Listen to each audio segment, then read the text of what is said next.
The story of the forest floor begins long before forests, trees, or even the idea of floor existed.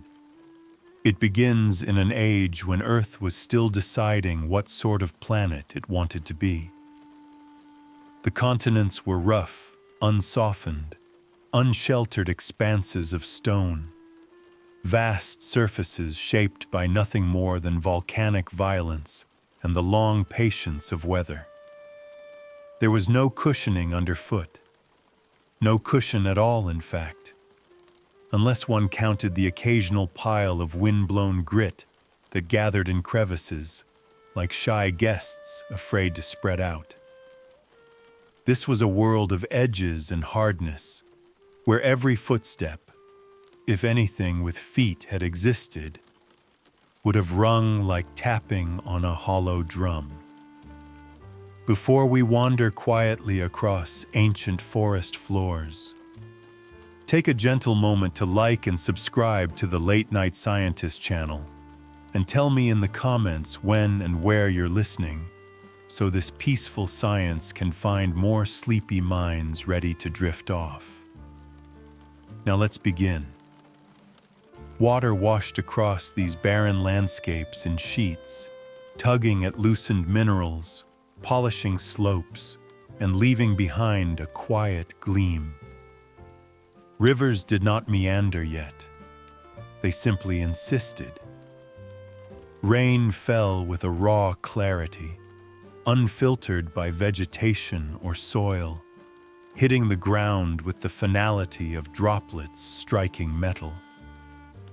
The air itself was different, thin in some ways, heavy in others, a shifting atmosphere that life was still learning to breathe. And though the land looked empty, it wasn't quite. Life had already begun its slow, determined creep onto the continents, though life at this stage resembled nothing more ambitious than thin films of microbes clinging to rock the way frost clings to a window pane. These early microbial mats were astonishingly persistent. They grew where they could, tolerated more than they should, and held on with an enthusiasm that seemed almost stubborn.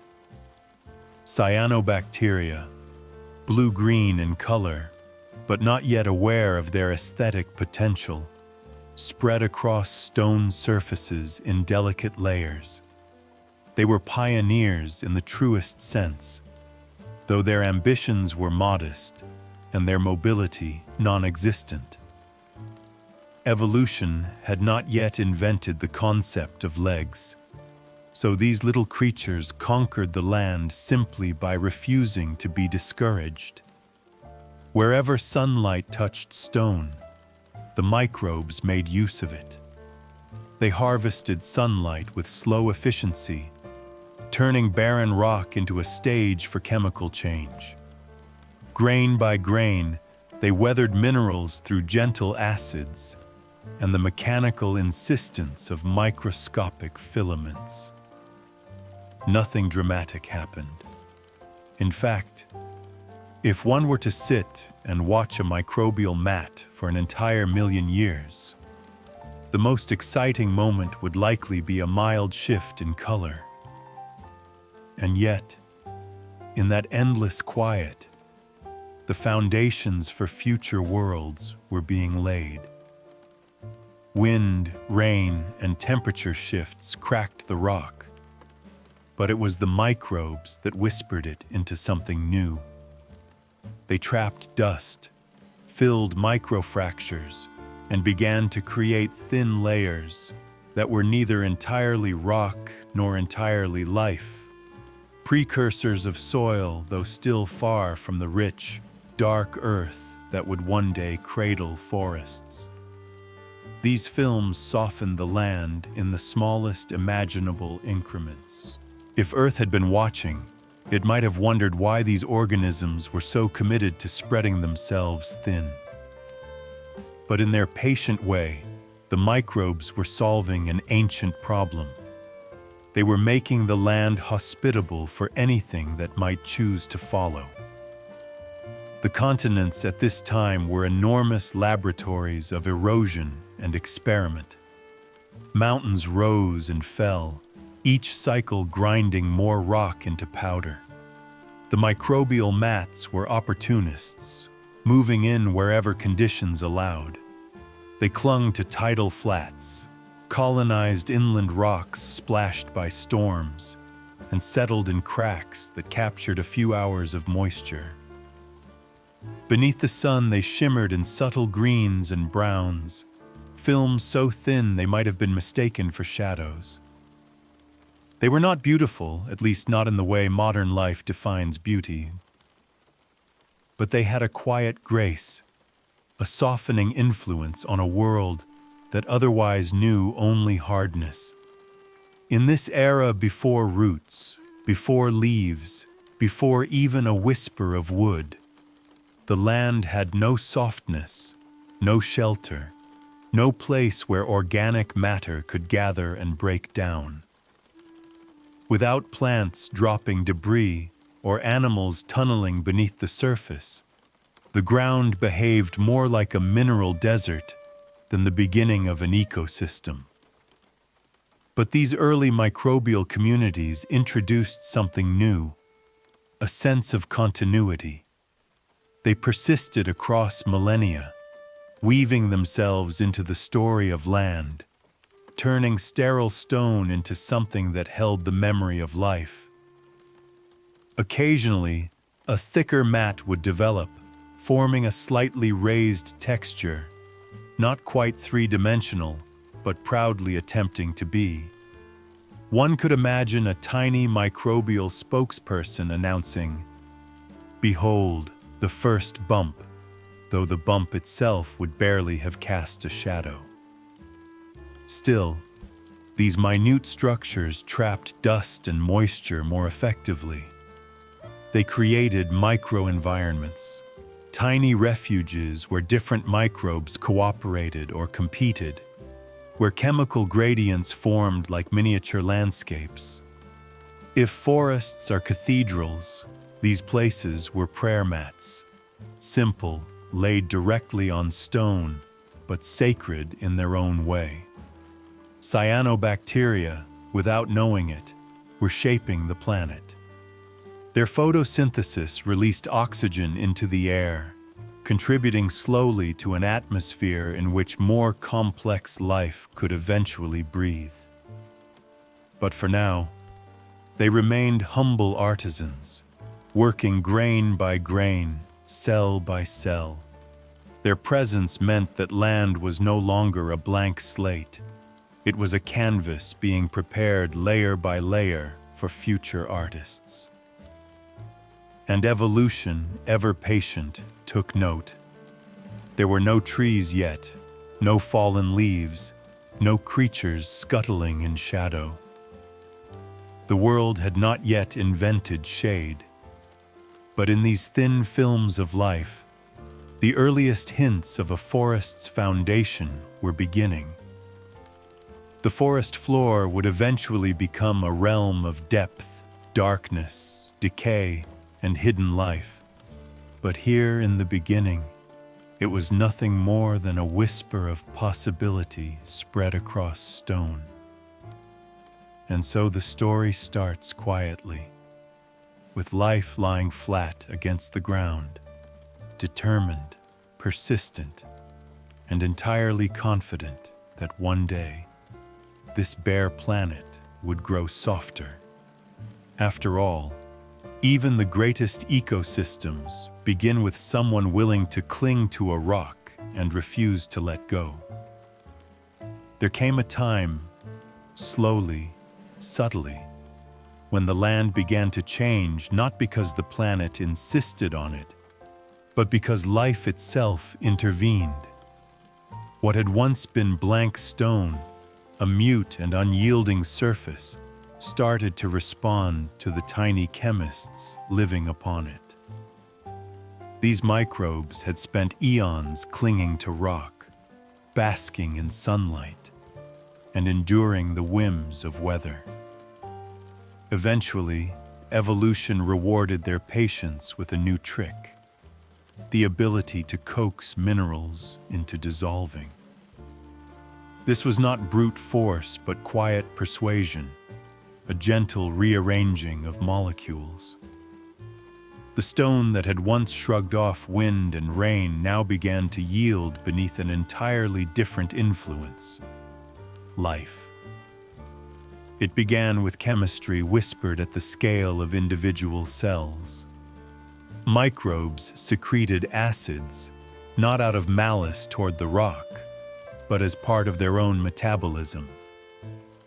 These acids seeped into microscopic cracks, altering the bonds that held minerals in place.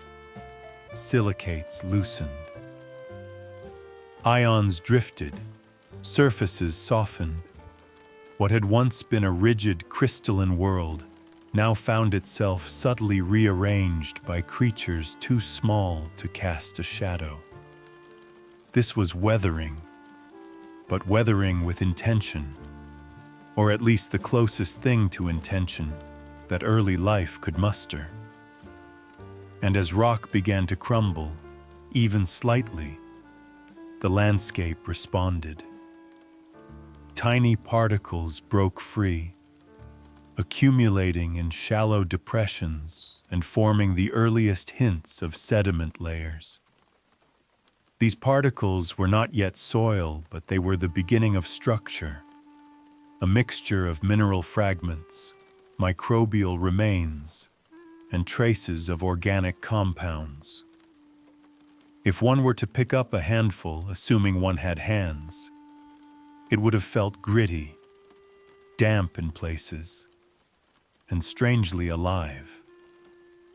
It was not the rich, dark earth that would one day nourish forests, but it was no longer sterile stone.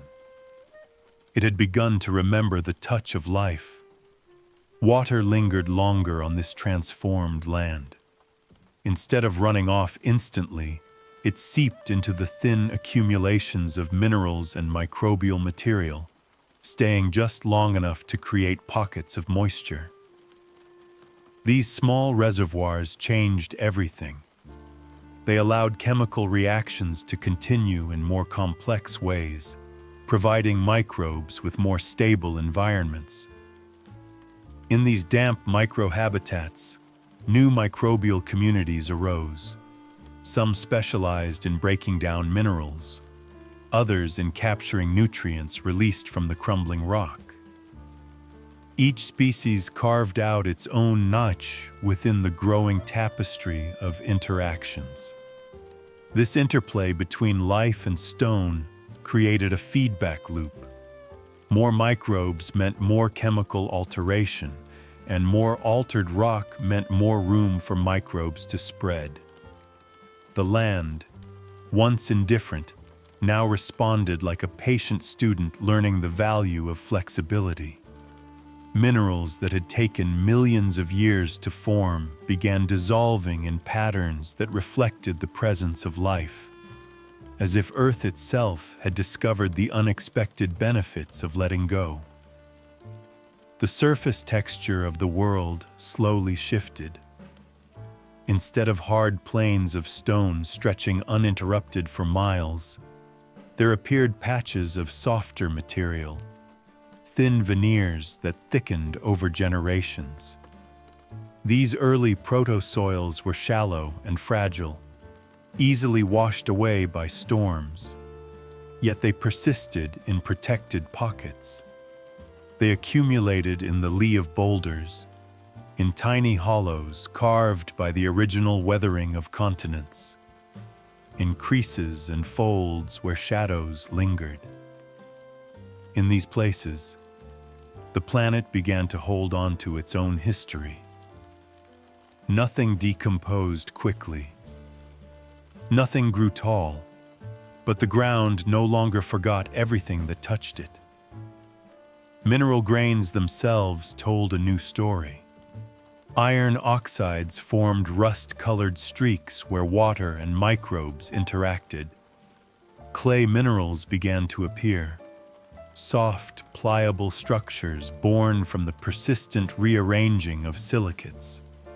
These clays were among the first indicators that chemistry on land had shifted from being purely geological to being biological as well.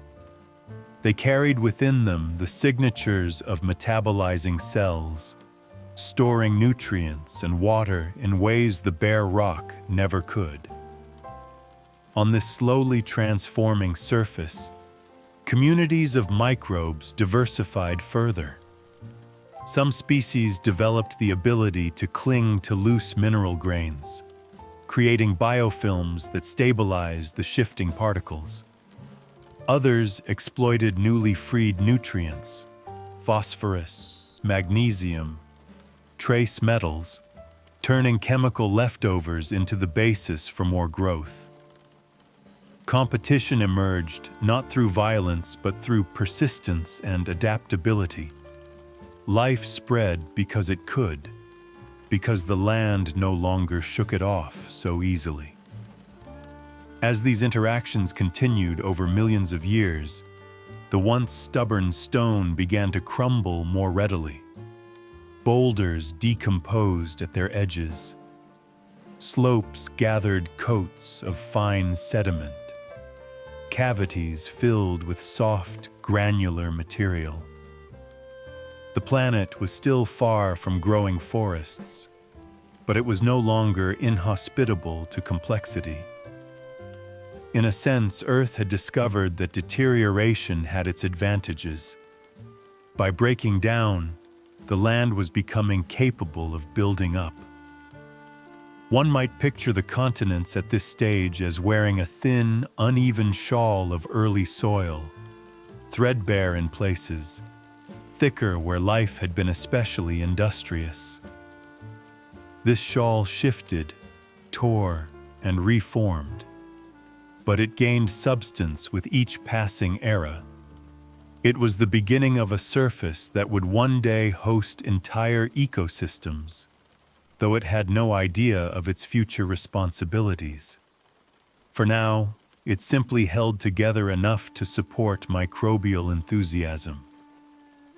And so, in this age of chemical whispers and gentle dismantling, Earth entered a new phase. The ground beneath the earliest life became not just something to cling to, but something that responded, changed, and grew more welcoming. Stone, through slow surrender, allowed the first true soils to appear. And in doing so, the planet set the stage for everything that would follow, for roots and leaves, for burrows and decay, for the layered breathing world of the forest floor that still lay many chapters ahead. When the first mosses and liverworts appeared, Earth was still a largely experimental landscape. The ground had begun softening in places, accumulating layers of mineral grains and microbial remnants, but it remained mostly a world of shallow grit and exposed stone. Into this fragile terrain arrived plants, but plants that barely deserved the name by future standards. They were tiny, tender, and astonishingly humble, and yet they carried with them a quiet revolution. The ability to hold water where life needed it most. These early bryophytes didn't stride onto land.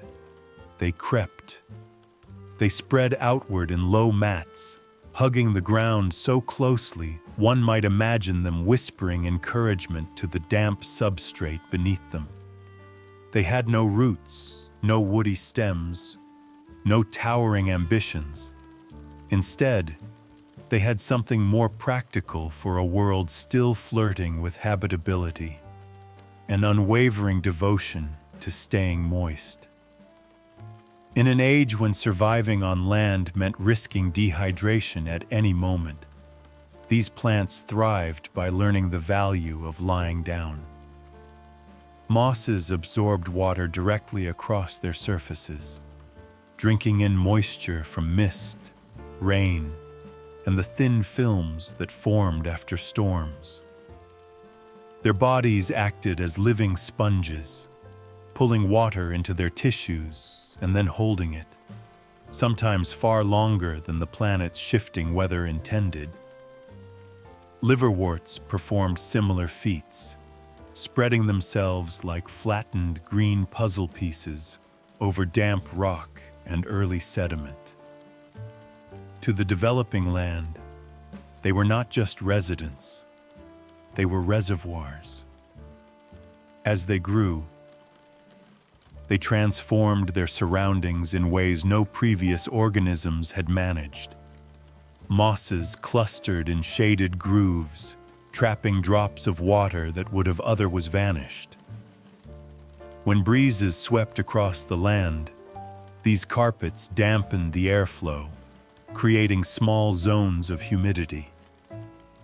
The land, in response, began to feel different. The harsh glare of exposed stone softened under their velvety textures. The first hints of green, true green, not microbial sheen, spread like delicate paint applied by an artist testing new brushes.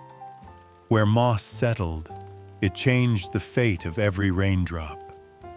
Water pooled between its leaves and stems, seeping downward with patient regularity instead of rushing away. These tiny plants did not reshape continents, but they began to reshape hydrology on the smallest, most profound scale. Moisture that once vanished into air and gravity now lingered, nourishing the layers beneath. Beneath a moss mat, the world grew damp, dark, and surprisingly stable, a precursor to the sheltered environments that would eventually define forest floors. The bryophytes' delicate bodies also introduced the concept of organic litter. They lived, died, and decomposed in place, leaving behind thin, primitive layers of plant matter. These layers were not thick enough to call soil, not rich enough to transform the terrain dramatically, but they offered something new, the beginnings of organic complexity. Their remains mixed with mineral fragments and microbial films, creating substrates that changed how future life would grip the land. Every fallen fragment was a small gift to the planet's developing surface. Equally transformative was the way mosses anchored themselves. Lacking true roots, they used rhizoids, fine hair-like structures that provided grip rather than nourishment. These threads wove into early sediments, stabilizing them. Where wind and water once scoured surfaces clean, mosses now pinned them gently in place. In this way, bryophytes acted as living adhesives, reducing erosion and allowing more life to settle around them. It was an unintentional but effective service, performed by organisms whose greatest ambition seemed to be staying hydrated. The landscape began to exhibit soft patches, places where the ground cushioned slightly underfoot. Had anything with feet existed to test it? These patches grew denser as bryophytes expanded their territories, creeping into new niches carved out by moisture. They colonized the edges of streams, the depressions left behind by ancient tides, and the slopes where water trickled after storms. They even claimed sections of stone that seemed too bare to support anything, covering them in films of emerald that glowed in the angled light. In these growing moss beds, new ecological rhythms developed. Moisture cycles became more predictable in microhabitats. Temperature fluctuations softened near the surface. The bryophytes served as thermal blankets, calming the extremes of day and night. Their presence created the first tiny sanctuaries, safe, cool, and damp, for microorganisms seeking refuge from the broader world's harshness. Though bryophytes were simple plants, they fostered complexity around them by offering stability. Their reproduction also added a charming touch of ambition. Mosses released spores from capsules that often perched atop thin stalks. Evolution's early attempt at elevation, barely millimeters tall but impressive for an organism otherwise committed to horizontality. When these capsules burst, clouds of spores drifted across the land. Most fell nearby, but some traveled farther, landing in fresh dampness that welcomed them like old friends. The spread was slow but persistent, like a whisper repeated until the entire continent remembers it. With each generation, mosses and liverworts extended their reach, thickening the soft green coverings that cradled moisture and mediated the land's early climates. They did not build forests, but they laid the groundwork for something forests could eventually trust. They made the land softer, wetter, and more cooperative. They turned harshness into habitat. And though they never grew tall, never towered, never cast shadows, they accomplished something extraordinary. They made comfort possible. In a world still shaped by rock and ruin, they introduced gentleness, an invitation for future life to settle, explore, and transform. By choosing to lie flat, mosses changed the trajectory of terrestrial evolution. Their quiet approach proved remarkably effective. Stay small, hold water, and make the world just a little softer. It was simple, unassuming wisdom, and as it turned out, exactly what the planet needed next. The moment roots arrived on land, the planet felt it, not with a dramatic shudder, but with a slow, persistent rearranging of its foundations.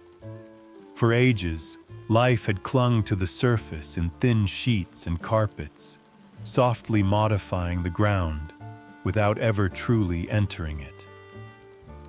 But vascular plants brought a new ambition. They wanted to stand taller. And to do that, they needed to anchor themselves in ways no moss mat had ever imagined. So evolution provided a new tool, one that pointed downward, the root. Roots began modestly, as thin filaments that ventured into the loose mineral layers beneath early plants. They didn't know yet what they were capable of. They simply grew where moisture lingered. But the moment they touched deeper layers of sediment, something changed. The relationship between life and rock became more intimate, more forceful. Stone, which had previously crumbled only under chemical persuasion and weather's insistence, now felt the quiet pressure of growing tips pushing into cracks. The land that had always been shaped from above was being thinned, split, and rearranged from below. Early vascular plants were not yet the towering trees of later ages, but they carried within them the blueprint for future forests. Their stems lifted into the air, strengthened by internal vessels that moved water and nutrients efficiently. These vessels allowed them to grow taller than mosses ever could, catching more sunlight and experimenting with height. But none of this aerial ambition mattered without a stable foothold. So their roots dug deeper, slowly, methodically, with the patience of organisms that measured success not in seasons, but in centuries. As roots extended into the earth, they altered the ground profoundly. Microscopic root hairs reached into tiny crevices, absorbing minerals and moisture. Larger roots pushed aside grains and pebbles, creating tunnels as they expanded. Even bedrock, once confident in its solidity, felt the intrusion of roots exploiting its weaknesses.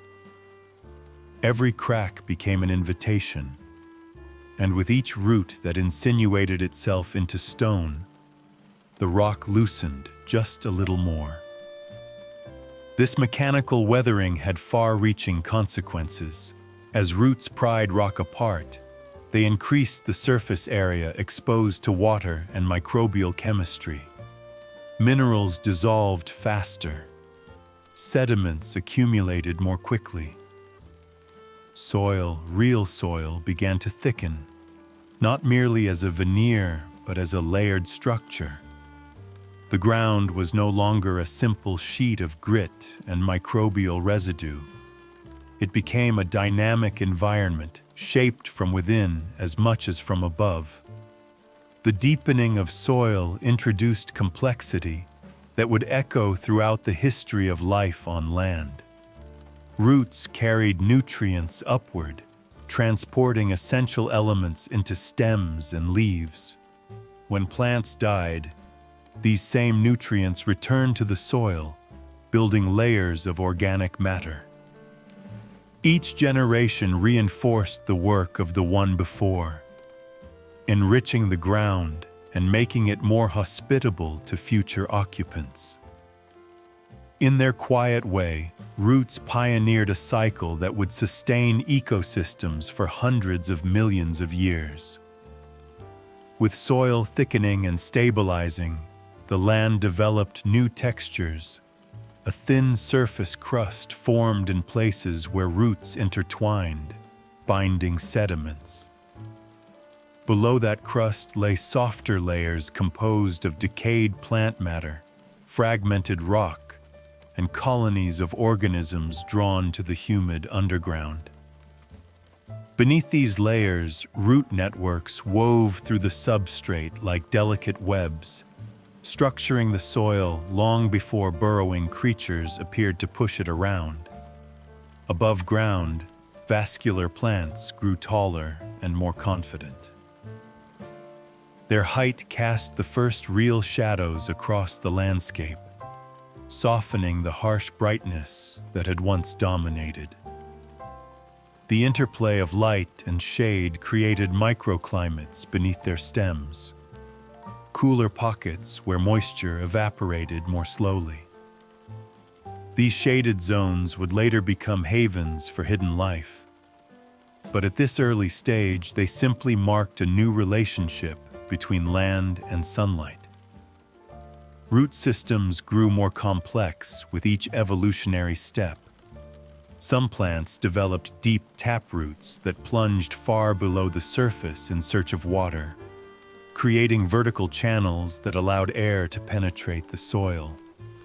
Others spread wide lateral networks, stabilizing loose sediment and preventing it from blowing or washing away. With each new strategy, the ground became less the indifferent base it had once been, and more a labyrinth of biological influence. In the spaces between roots, life discovered opportunities. Microbes colonized the thin films of moisture-coating root surfaces, feeding on exuded nutrients. Small fungal strands intertwined with roots, forming early symbiotic relationships, bartering minerals for sugars in transactions that would eventually reshape entire ecosystems. The soil became a lively marketplace, with roots acting as both roads and currency. And as roots dug and spread, the landscape changed not just structurally, but visually. The first hints of layered earth appeared. Dark upper horizons rich in organic matter, paler layers below where minerals dominated, and deeper zones where roots explored the boundary between soil and stone. These layers were subtle at first, a few centimeters here, a faint shading difference there, but they represented a fundamental shift. The planet was learning depth. The presence of roots also meant something else: permanence. Plants were no longer travelers or opportunists, waiting for perfect moisture or clinging precariously to bare surfaces. They were settlers. They claimed territory by extending downward, binding themselves to the earth with the resolve of pioneers expecting to stay for generations. And in doing so, they changed the rules for everyone who would come after. Roots did not merely hold plants in place. They held the future in place. They prepared the ground for forests, for the creatures that would shindad beneath fallen trunks, for the decomposers that would one day dance between soil grains. They created pockets of shelter long before any organism thought to crawl into them, and they transformed the once flat story of the land into something richer, deeper, and infinitely more intricate. In the grand narrative of Earth's softening, roots were the first true architects. They bought their underground property slowly, but invested in it brilliantly, setting the stage for a world where shadow, shelter, and soil would shape the destinies of countless forms of life still waiting in evolution's wings.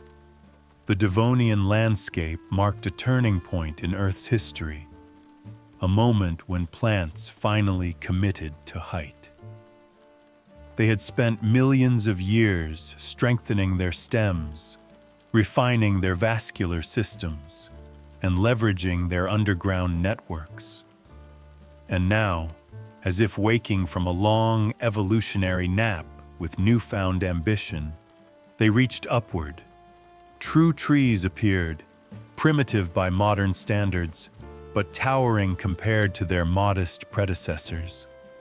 They brought shadows to a world that had never known them. These early trees did not resemble the branching giants familiar today. Some looked more like gigantic horsetails or ferns stretched to improbable dimensions. Others rose as narrow trunks topped with frond-like crowns, their silhouettes sharp against the sky. What united them was elevation. For the first time, plants cast shade with intention, or rather, they cast shade incidentally but dramatically. Below their spreading canopies, sunlight no longer touched the ground with uniform intensity. Brightness fractured, temperature softened. Light became something filtered, a mosaic of moving patches. This was the birth of the first forest dimness, an entirely new environment defined not by rock or soil, but by absence of direct sun. And with shade came a cascade of consequences. Leaves, once small and efficient, began to broaden across many lineages. Their expanded surfaces allowed trees to catch more sunlight higher in the air. But these larger leaves also had a habit of falling. And when they did, Earth experienced another novelty: litter. Before this time, nothing substantial had regularly fallen from great height. Gravity seized the opportunity with enthusiasm, pulling each shed leaf downward and depositing it gently, or sometimes not so gently, on the ground. But unlike earlier plant debris, these leaves didn't vanish quickly. Their structures were tougher, richer in material, and more resistant to decay. On the forest floor, they collected in layers.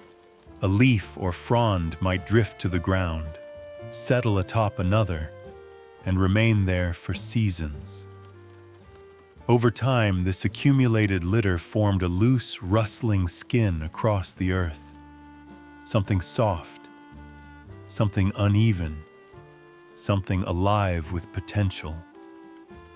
For the first time, the ground was cushioned by the continuous fall of plant matter, a quiet rain of organic fragments. And in this new softness, temperature began to behave differently. The blanket of fallen leaves insulated the soil, keeping it cooler during the day and warmer at night. Moisture no longer evaporated immediately. Dew and rainfall lingered beneath the litter, trapped in small pockets where air and water mingled. This dampness created microclimates invisible from above, a hidden geography built not from rock and root, but from layers of discarded plant architecture. Within these pockets, something subtle and remarkable occurred. The ground became a habitat. Where earlier soils had been essentially exposed surfaces with life moving across them, the Devonian forest floor offered spaces to move within. Leaf fragments formed archways and tunnels on a miniature scale. Their curled edges created shadows within shadows, refuges for organisms small enough to exploit them. The forest floor was no longer merely the place where plants stood. It had become its own environment, cool, sheltered, and quietly bustling.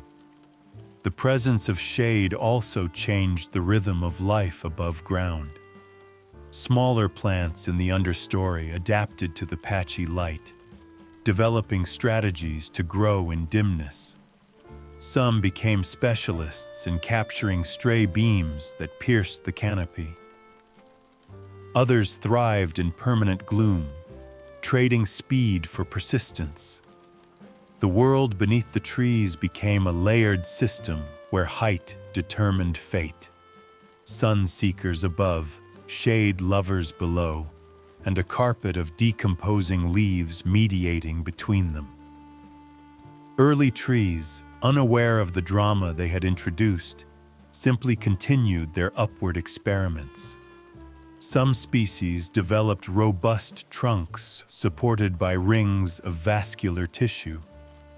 Others relied on dense internal scaffolding that gave them a bamboo-like rigidity. Their roots spread even deeper, collecting water and anchoring them against wind. And as they grew taller, more leaves fell, feeding the growing cushion below. The fallen material also began to influence the chemistry of the forest floor. As leaves slowly degraded, very slowly, given the limited decomposer communities of the time, they released nutrients back into the upper soil layers. These nutrients were not immediately recycled, but they accumulated, enriching the ground in ways earlier ecosystems had never experienced. A subtle layering emerged. Fresh litter above, partially decayed material below that, and nutrient-rich soil beneath that layer. This vertical complexity was the first whisper of the modern forest floor's stratified nature. Temperature regulation, moisture retention, chemical enrichment, these processes intertwined, each reinforcing the others. Where shadow lingered longest, the litter grew thickest. Where litter pressed closely to the ground, moisture persisted longest. And where moisture stayed, new organisms found opportunity. Small detritivores, ancestors of future creatures far too numerous and varied to list, began to explore this developing underworld, navigating between decaying leaves and feeding on their softening edges. This early forest floor was not bustling in the way later ones would be, but it was no longer empty.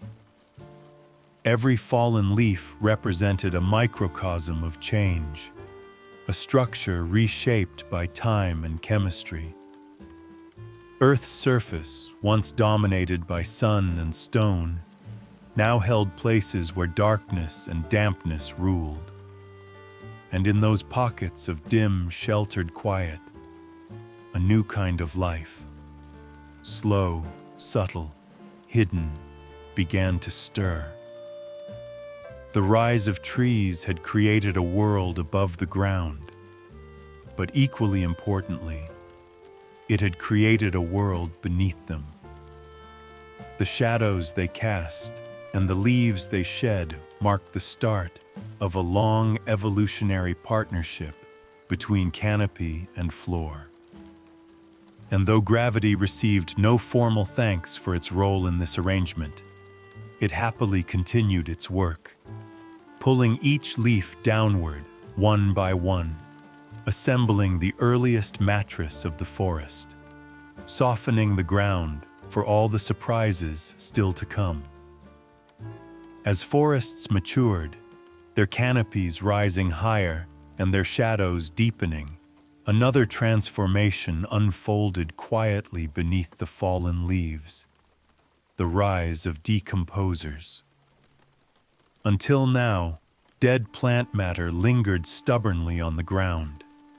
It softened over time, but only reluctantly, as if unsure what it was supposed to do next. The world needed specialists, organisms that didn't merely tolerate decay, but embraced it with professional enthusiasm. And so fungi stepped forward, spreading across the littered earth like an intricate, living script written in hyphae. Fungi approached the forest floor with a sense of purpose, unlike anything that had come before. They threaded through debris unseen, weaving pale networks beneath leaves and within rotting wood.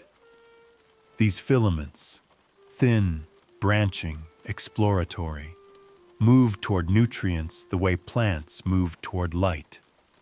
Their bodies were mostly hidden, their presence signaled only by the occasional fruiting body rising to release spores like delicate punctuation marks, reminders that a vast organism slept below. What made fungi extraordinary was their ability to do what nothing else yet could: take the complex molecules of dead plants and break them apart. Leaves that had once resisted decay now found themselves dissolving under fungal attention. Lignin, cellulose, and other durable structures surrendered to the steady application of fungal enzymes, chemical keys that unlocked even the most stubborn plant tissues.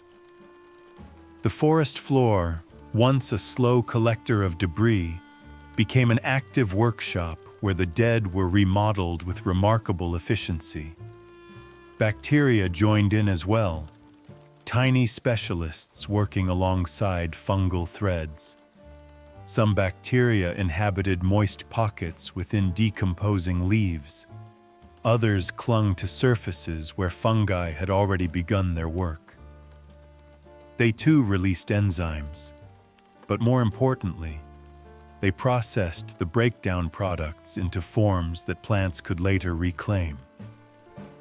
Their metabolisms filled the soil with nitrates, phosphates, and countless lesser-known compounds essential to the architecture of life.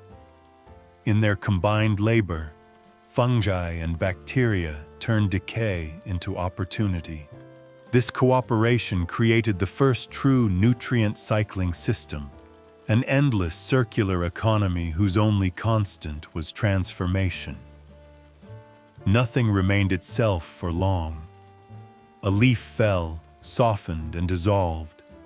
Its carbon entered fungal cells. Its nitrogen passed into bacterial communities.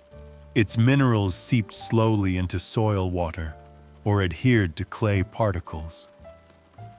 Eventually, roots absorbed these liberated nutrients, sending them upward once again to build stems, tissues, and new leaves destined to fall in their own time. The forest floor thus became a kind of chemical stock market, trading elements in complex and ever-shifting transactions. But unlike human markets, this one never crashed. It ran without pause, powered by the simple persistence of organisms whose existence depended on dissolving the past to nourish the future. Decomposers were not sentimental. To them, the fallen leaf was neither tragedy nor loss. It was simply the next opportunity, a new set of molecules waiting to be reassigned. As fungal networks spread, they changed the physical structure of the soil as well.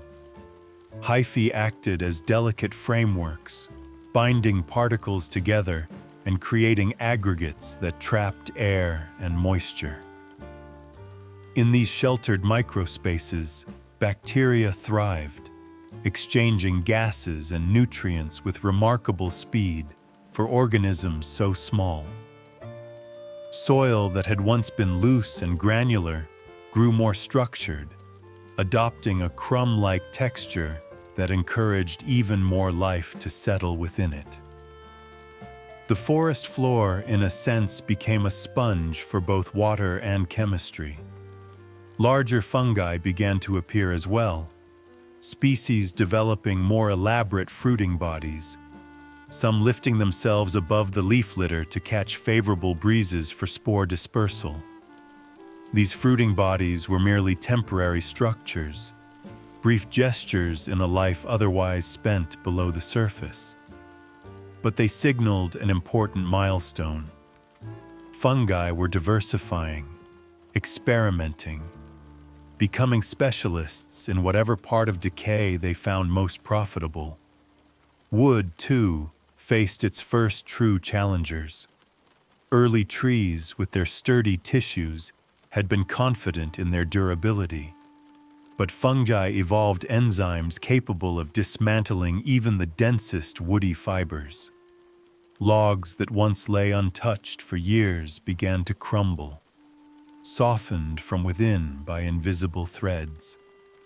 In time, even massive trunks returned to the soil, transformed into dark humus rich in nutrients and memories. It was decomposition not as destruction, but as gentle translation from one form into another.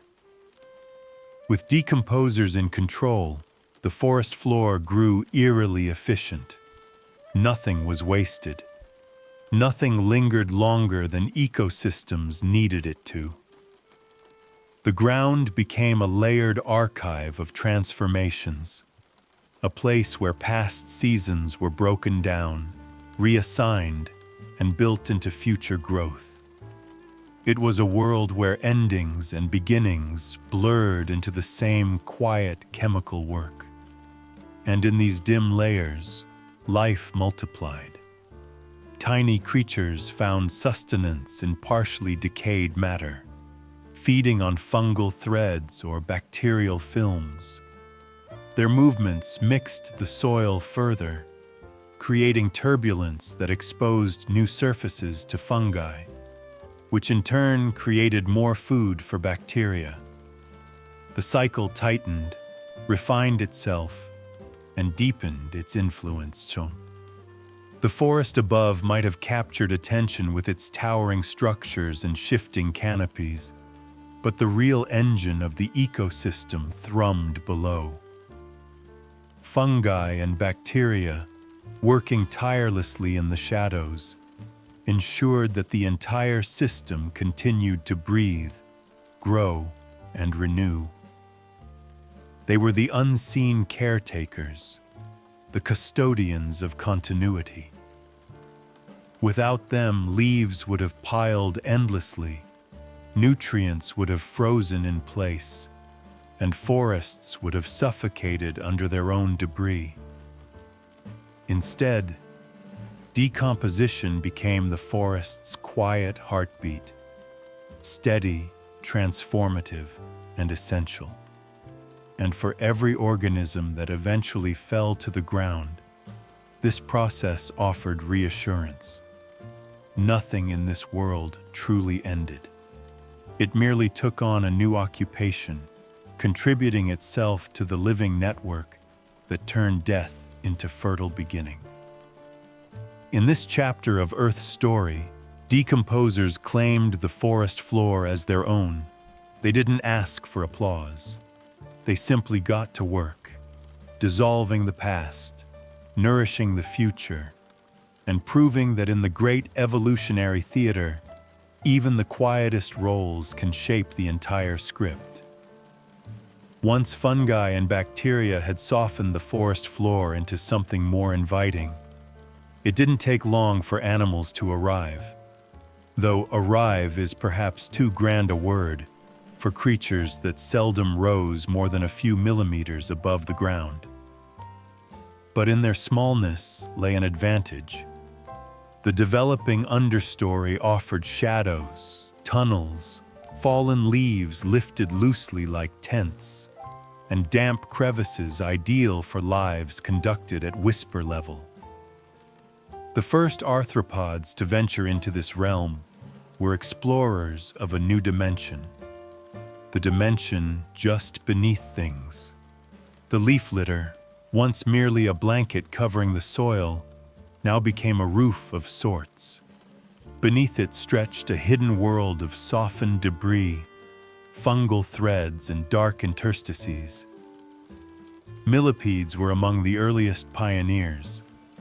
They slid through the layers in smooth, deliberate waves of motion, each step part of a coordinated choreography that carried them forward through landscapes too small for larger creatures to even notice. Their bodies, ringed with segments and tiny legs, seemed tailor-made for navigating the narrow corridors between leaves. Millipedes had a simple philosophy: eat what is already soft. The decaying plant matter, soaked and partially dissolved by fungi, was perfect for their flattened jaws. As they fed, they broke litter into finer particles, passing it through their bodies and returning it to the soil as more digestible fragments. In this way, they accelerated the transformation of forest debris, helping nutrients reach the ground where roots might one day find them. It was humble work, but millipedes performed it with unwavering zeal, as though convinced that chewing was the highest calling evolution could offer. Mites soon followed, their bodies compact and efficient, like living punctuation marks darting through the soil. They specialized in tight spaces, slipping between grains and fungal threads with ease. Some fed on decaying organic matter, others preyed on still smaller organisms.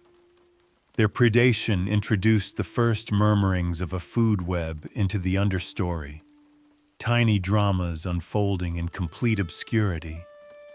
Mites didn't need applause. They preferred anonymity. After all, invisibility was one of their greatest survival strategies. The arrival of early insects added another layer of energy to the ground.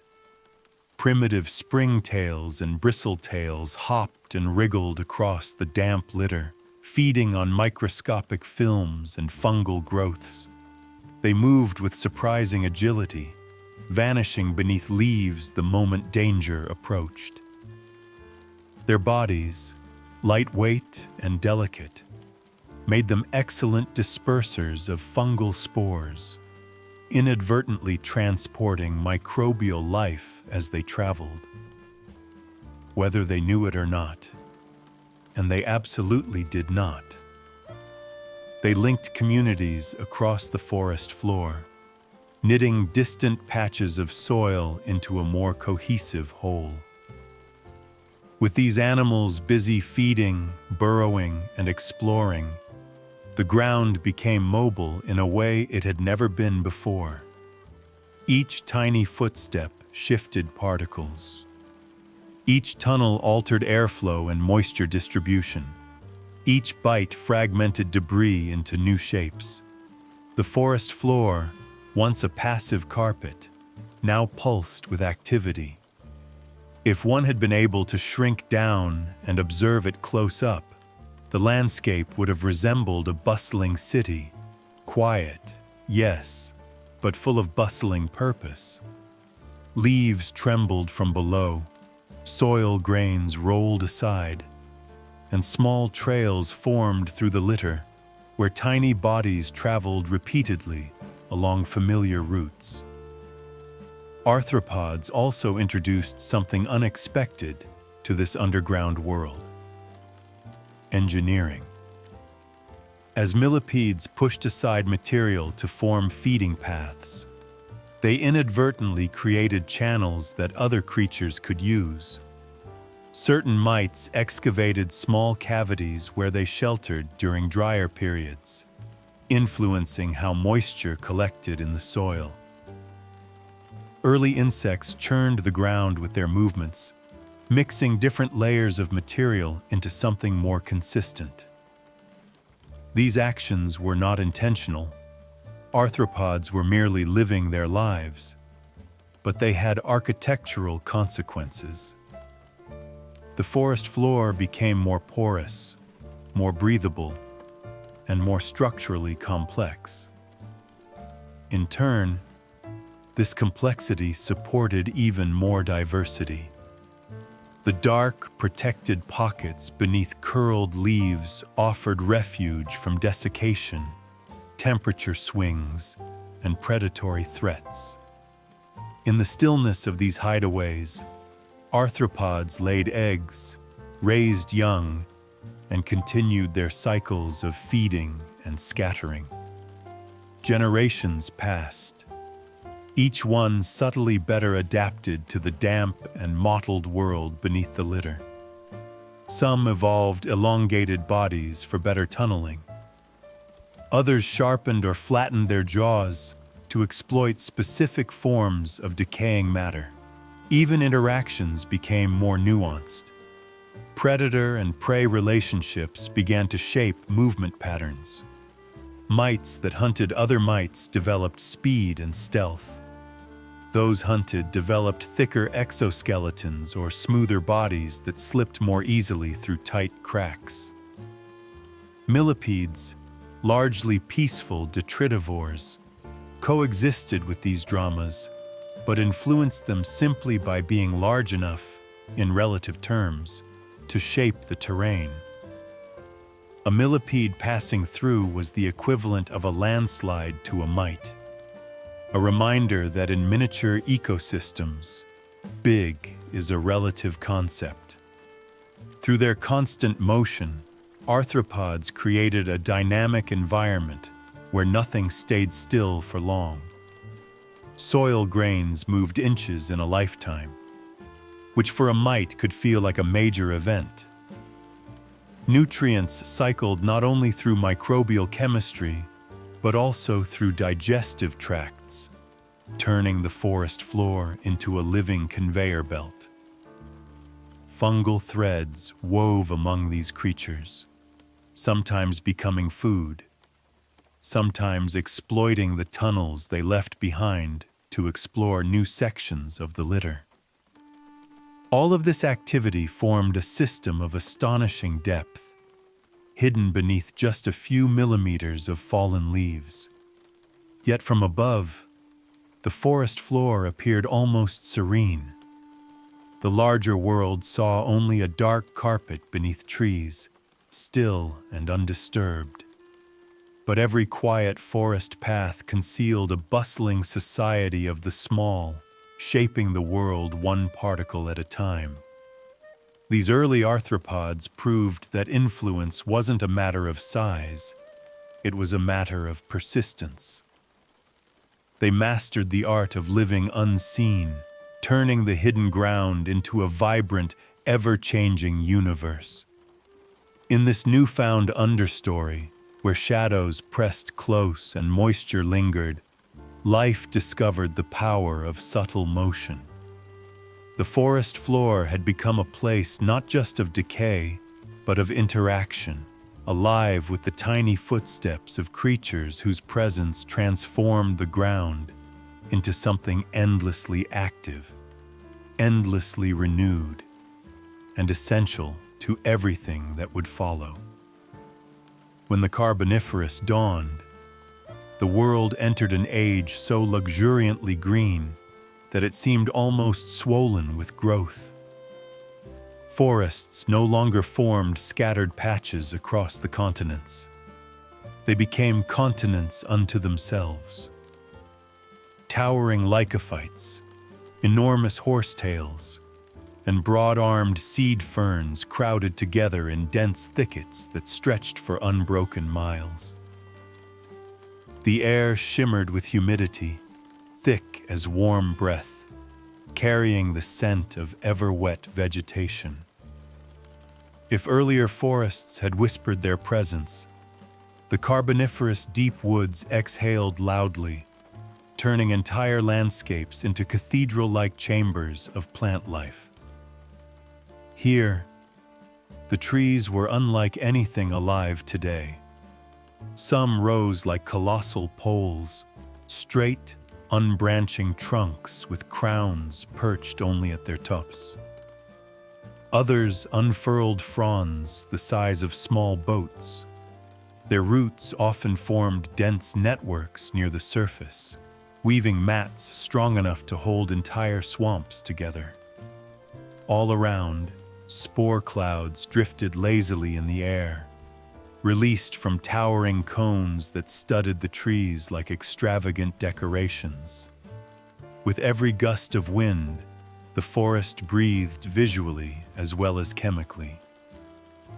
The forest floor in this era felt more like the bottom of a warm, green ocean than anything resembling modern Earth.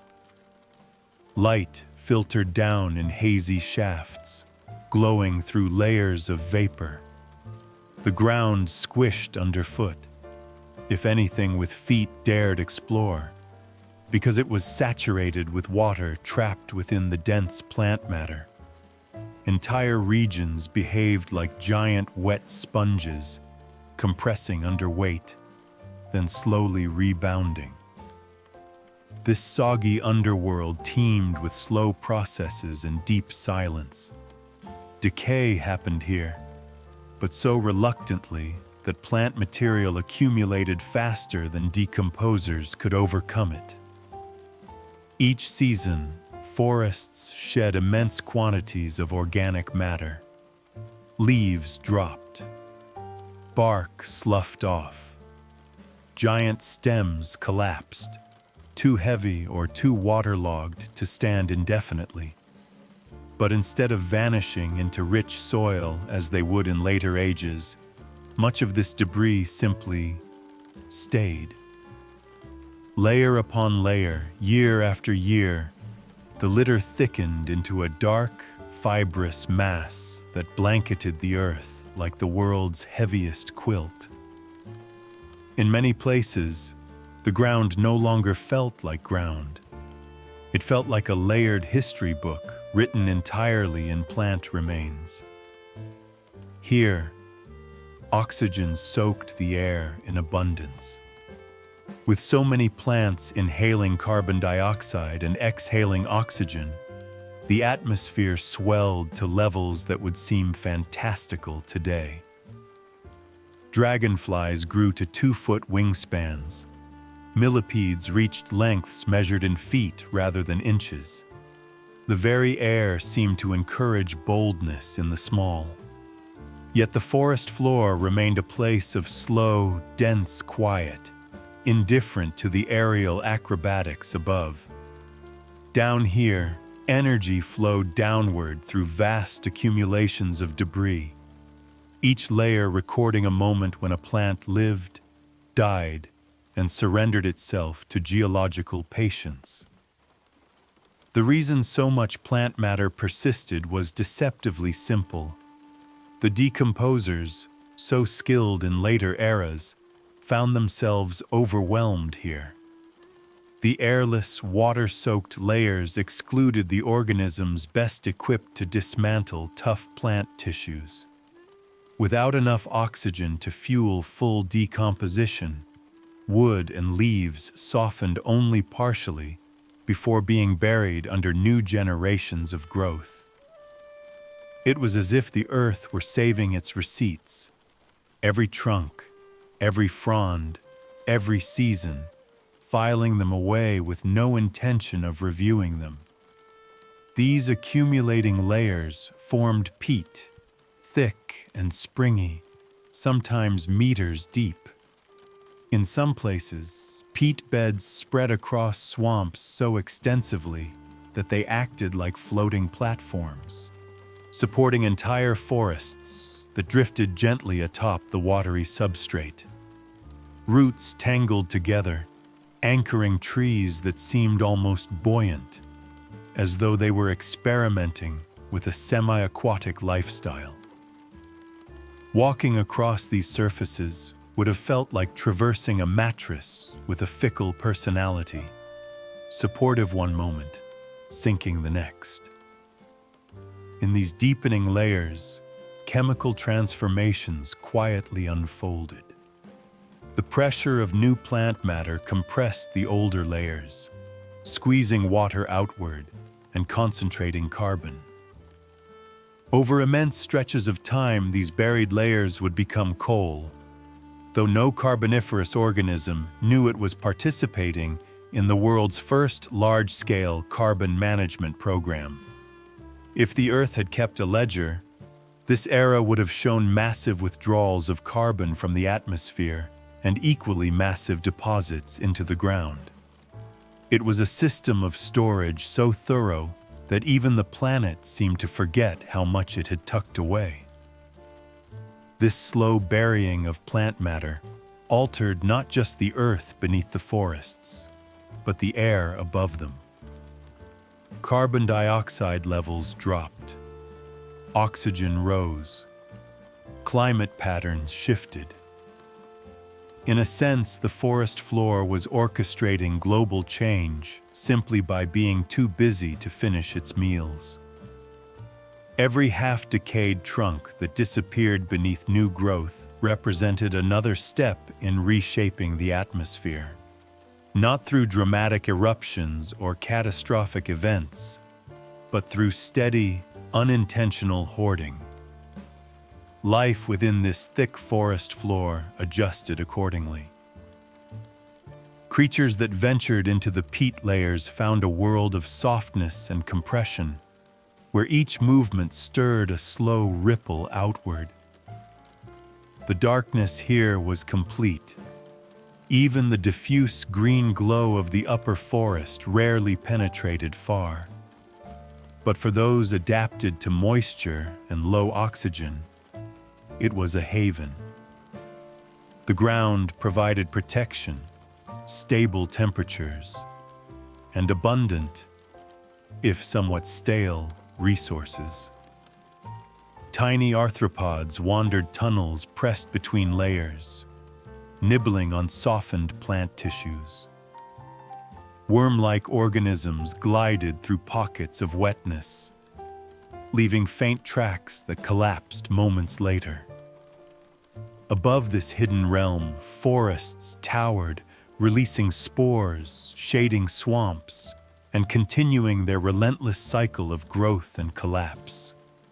Yet the real legacy of the Carboniferous lay below, in the deep, compressed layers that transformed the world's air and banked carbon for ages to come.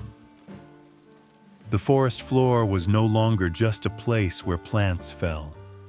It had become a geological force, a breathing engine whose slow metabolism reshaped the balance of life on the planet. In this chapter of Earth's story, the ground thickened, the air brightened, and the forests deepened into vast, spongy expanses. And in the quiet layers building steadily beneath the trees, the planet discovered the long-term consequences of storing more carbon than it knew what to do with, a mistake it would spend many millions of years correcting once the right geological keys were eventually rediscovered. The age of lush, towering forests eventually met a reckoning. Climate, ever the quiet architect of life's fortunes, began to shift its weight. What had once been stable warmth gave way to unpredictability. Temperatures dipped, moisture retreated, and the breathy, humid world of the Carboniferous began to exhale its last. Forests that had stretched thick and uninterrupted across continents now thinned like aging fabric, their once dense canopies unraveling under the stress of cooler, drier air. Trees that had grown confidently for millions of years found themselves suddenly outmatched by a world becoming less generous. It wasn't a single catastrophe, but a long, uneven decline. Seasons grew erratic, swamps drained, sprawling peatlands hardened into dry ground. Atmospheric patterns shifted their loyalties, once familiar rains arriving late or not at all. Great plants that had thrived in watery abundance struggled to withstand the new rhythms. Many collapsed, leaving behind skeletal reminders of former abundance. Forests shrank, then fragmented, then shrank again, until vast stretches of land held only scattered remnants of their once mighty green empires. And yet, as the world above faltered, something quietly remarkable was happening below. The forest floor, so long a receptacle for falling leaves and softening wood, became a sanctuary. The very same qualities that had made it a realm of dimness and damp comfort now sheltered life against the tightening grip of climatic stress. Beneath the thinning leaf litter, under the shallow layers of soil that still clung to moisture even as the air dried, countless small organisms found refuge. The world was becoming harsher, but the ground retained pockets of gentleness. Arthropods, fungi, small burrowing creatures, and microorganisms retreated into these buffered environments. In the soil, temperatures fluctuated less wildly. Water persisted in tiny reservoirs between grains. Nutrients were recycled slowly but steadily, even as the forests above them waned. For many organisms, the best strategy was not to adapt upward but downward, into the muted safety below the litter, where survival could unfold at the pace of slow breaths and even slower movements. The creatures that endured were not the most dramatic or impressive. Magnitude and flamboyance had been assets in the warm, oxygen-rich world of earlier forests. But now, success belonged to modest forms, animals small enough to hide beneath a curled leaf, microbes resilient enough to wait out lean seasons, and detritivores adept at making meals from what little remained. In this new chapter of Earth's trials, understatement became a superpower. As the climate cooled further, even more dramatic changes swept across the land. Ice advanced. Winters bit down harder. Forests already weakened by drought now faced the cutting severity of cold. Entire lineages of plants disappeared, unable to endure freeze-thaw cycles. Above-ground diversity contracted sharply. But the ground, insulated by layers of old vegetation, played host to a quiet persistence. Litter froze at its surface but protected the soils beneath. Beneath that thin, frozen crust, life continued to think small, stay still, and wait. Some early burrowing animals began to deepen their shelters, pressing farther into the earth to escape the intensity of seasonal change. Their tunnels expanded the underground architecture, creating miniature caverns where heat from decomposing litter pooled faintly but meaningfully. In these dim hollows, entire micro-ecosystems persisted, fungal strands creeping through dark soil, mites moving with unhurried certainty, and bacteria pursuing their microscopic ambitions. Life had not vanished. It had simply lowered its voice. Not all survival was passive. Some plants began transitioning to more drought-tolerant and cold-hardy forms, growing tougher leaves and thicker stems. But their seedlings, fragile as always, depended on the forest floor's protection. The leaf litter moderated temperatures, shielding developing roots from the harshness above. Even as forests became sparse, the ground acted as a nursery, cradling new generations long enough for them to establish a foothold. Occasionally, collapse offered opportunity. When large plants died and didn't return, pockets of light reached the ground, awakening dormant seeds that had waited years, sometimes centuries, for their chance. Soil-bound organisms spread into newly available spaces, their populations expanding in brief bursts before retreating again when the climate tightened its grip. The forest floor became a dynamic refuge, contracting and expanding in rhythms controlled not by the plants above, but by the resilience unfolding below.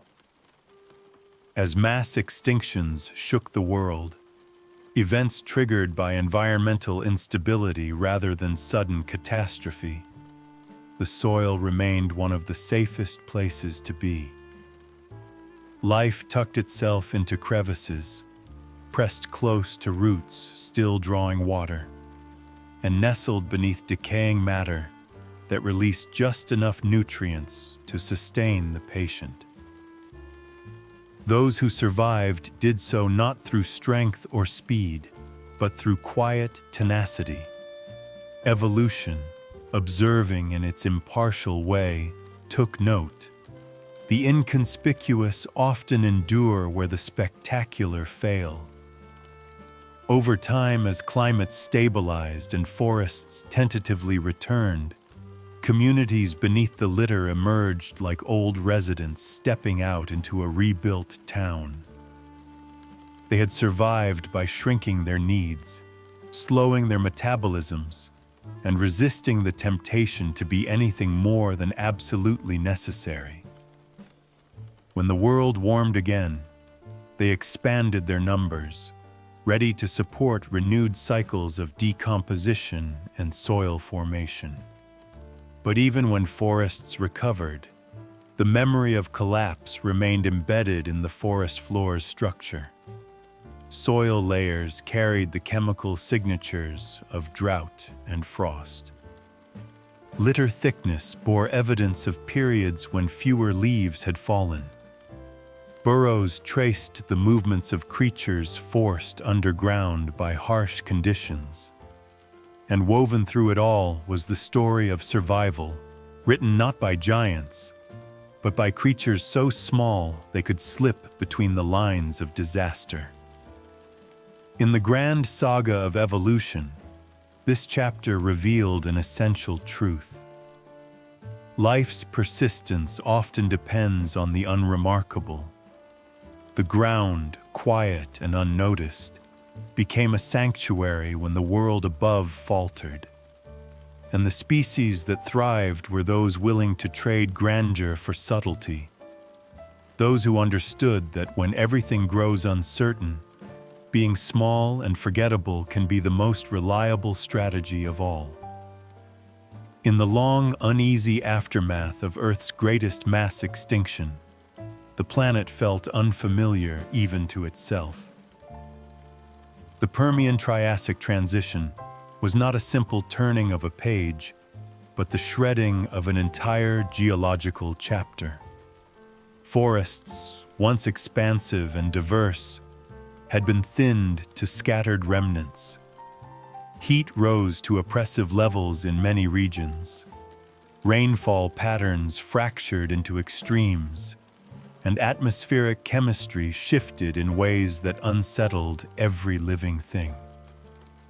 If earlier ecosystems had operated like coordinated symphonies, the world now resembled a series of improvised solos performed on unpredictable instruments.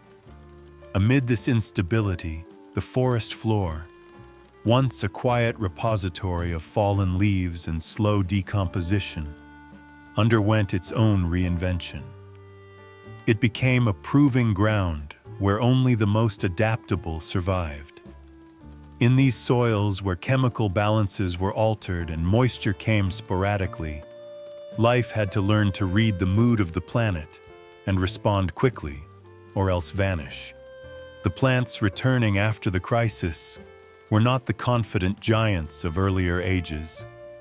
Instead, they were cautious innovators, experimenting with forms that could withstand extremes. Many developed tougher leaves, thicker, smaller, and often coated with waxy layers designed to conserve water. These leaves did not fall lightly. They endured heat, resisted drying, and decomposed far more slowly than the broad fronds of their predecessors. When they finally dropped, they accumulated in crisp, curled layers that crackled underfoot, forming a litter less spongy and more skeletal in texture. This change in leaf structure dramatically altered the forest floor. Earlier, fallen plant matter had been rich with moisture and easily penetrated by decomposers. Now, leaves resisted breakdown, holding on to their shape and forming mats that shed water rather than absorb it. Decomposition slowed to a crawl. Fungi accustomed to soft, wet substrates had to diversify or retreat, while bacteria capable of handling tougher, drier material gained a foothold. Soil communities shifted, favoring species that treated decay as a long-term project rather than a quick transaction. The chemistry of the soil adapted as well, influenced not just by changing plant inputs, but by the altered climate. In many regions, evaporation outpaced rainfall, concentrating salts and minerals near the surface. Nutrients that once cycled rapidly now accumulated in stubborn layers, requiring plants to grow roots capable of navigating chemically challenging terrain. Some roots evolved finer branching patterns to probe narrow pockets of fertility. Others formed symbiotic partnerships with hardy fungal species that could extract nutrients from otherwise inaccessible soil fragments. Cooperation became as valuable as resilience. Heat itself became an active force shaping the forest floor. Higher temperatures accelerated some chemical reactions while suppressing others, creating soil environments that fluctuated seasonally or even daily. Moisture pulses came unpredictably, rare downpours followed by long stretches of dryness. Organisms adapted by adopting flexible life cycles. Some arthropods entered dormancy, waiting within curled leaves for the brief windows when humidity rose. Others developed rapid reproductive bursts timed to fleeting conditions. Even microbes adjusted their activity, switching metabolic pathways depending on whether water was abundant or scarce. Plants, too, displayed a new pragmatism. Their strategies were less about towering heights and more about perseverance. Some grew sprawling root systems that captured every drop of water within reach, Others spaced themselves farther apart, reducing competition in soils already stressed by heat. Their seeds often became encased in protective shells, built to endure harsh intervals before germination. These shifts influenced how litter accumulated on the forest floor, not as thick blankets, but as scattered patches reflecting the uneven rhythms of survival. Where forests had once produced uniform shade, the post-extinction landscapes exhibited mosaic patterns of light and darkness. Plant communities arranged themselves according to microhabitats, small depressions where moisture collected, shaded slopes spared from direct heat, or mineral-rich pockets left by ancient currents. The forest floor followed this mosaic, developing distinct zones with their own communities of soil life. One patch might teem with drought-tolerant fungi. Another might hold stubborn pockets of decaying material that resisted the new environmental pressures. The ground ceased to be a continuous environment and became instead a network of specialized microenvironments. These conditions also favored a new generation of detritivores, tough, unassuming creatures capable of navigating unpredictable landscapes. Some evolved thicker exoskeletons to reduce water loss. Others developed the ability to digest litter that earlier arthropods would have found unappetizing. Their movements helped break apart the increasingly resilient plant material, opening spaces for fungi and bacteria to enter. Though they were small and often overlooked, their efforts kept nutrients moving through an ecosystem that badly needed circulation. Yet for all the hardship, the forest floor remained a refuge. Buried beneath litter layers or tucked within soil crevices, life found ways to persist through heat waves, sudden chills, and erratic storms. Many organisms minimized their surface exposure, maintaining much of their existence within the cooler, more predictable subsurface layers. In these sheltered spaces, they rode out the volatility above them, adapting slowly to the new order of things. The forest floor itself gained a kind of memory. Soils rich in salts and resistant organic fragments preserved echoes of past climates. Litter layers recorded the changes in plant types, from soft fronds to hardened leaves, telling the story of evolution's response to planetary upheaval. Each layer represented an experiment, a strategy tested against the unpredictability of the age. And as time moved forward, forests gradually regained their confidence, though never in the same form. Their resilience lay not in returning to what they once were, but in inventing new ways to endure. The forest floor, having weathered crisis and adaptation, emerged as a more selective environment, one that rewarded flexibility, encouraged subtlety, and fostered life capable of thriving in a world that no longer offered guarantees. In this era of rebuilding, the ground taught a quiet lesson.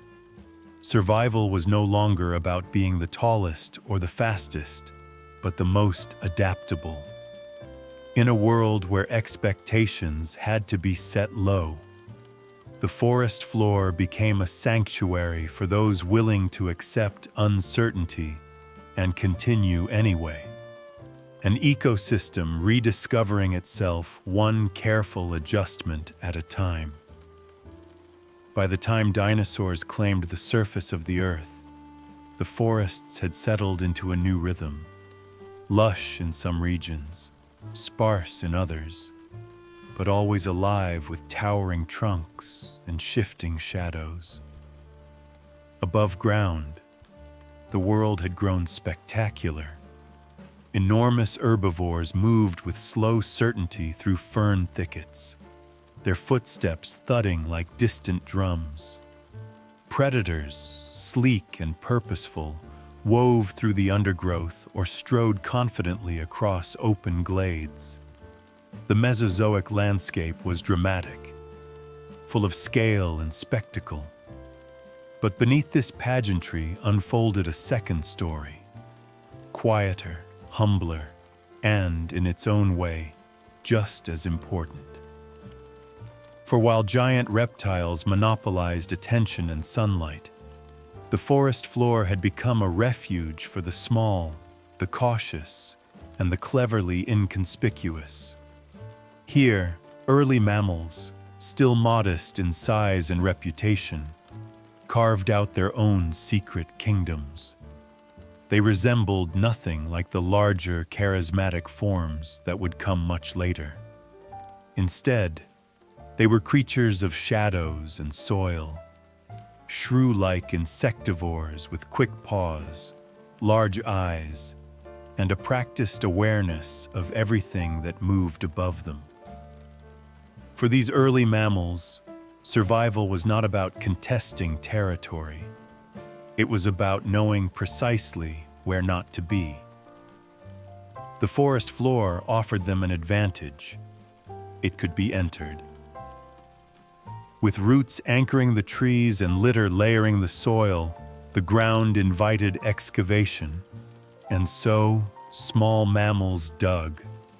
Their burrows curled downward into the cool, earth-scented dark, forming chambers where predators' footsteps became gentle vibrations rather than imminent threats.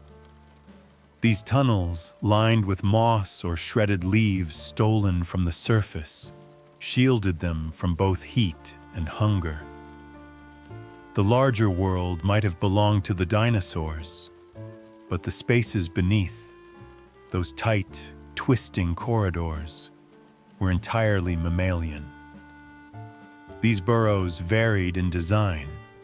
Some were simple, a single tunnel leading to a nest chamber tucked beside a sturdy root.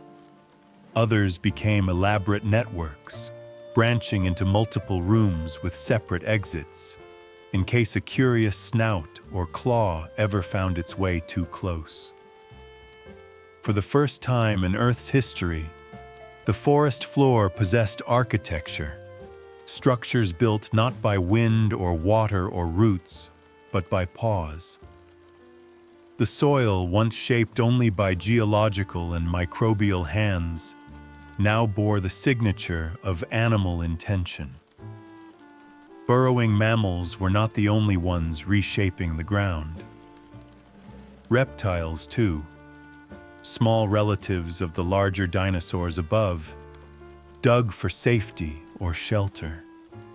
Early lizards scraped shallow retreats beneath rocks or under dense mats of ferns. Some laid eggs in the warm, decomposing litter, harnessing the forest's natural heat to incubate their young. The soil became a cradle, a nursery warmed by decay and protected by overhanging leaves. Even insects and arthropods expanded their underground presence in response to the new pressures of life in dinosaur-dominated forests.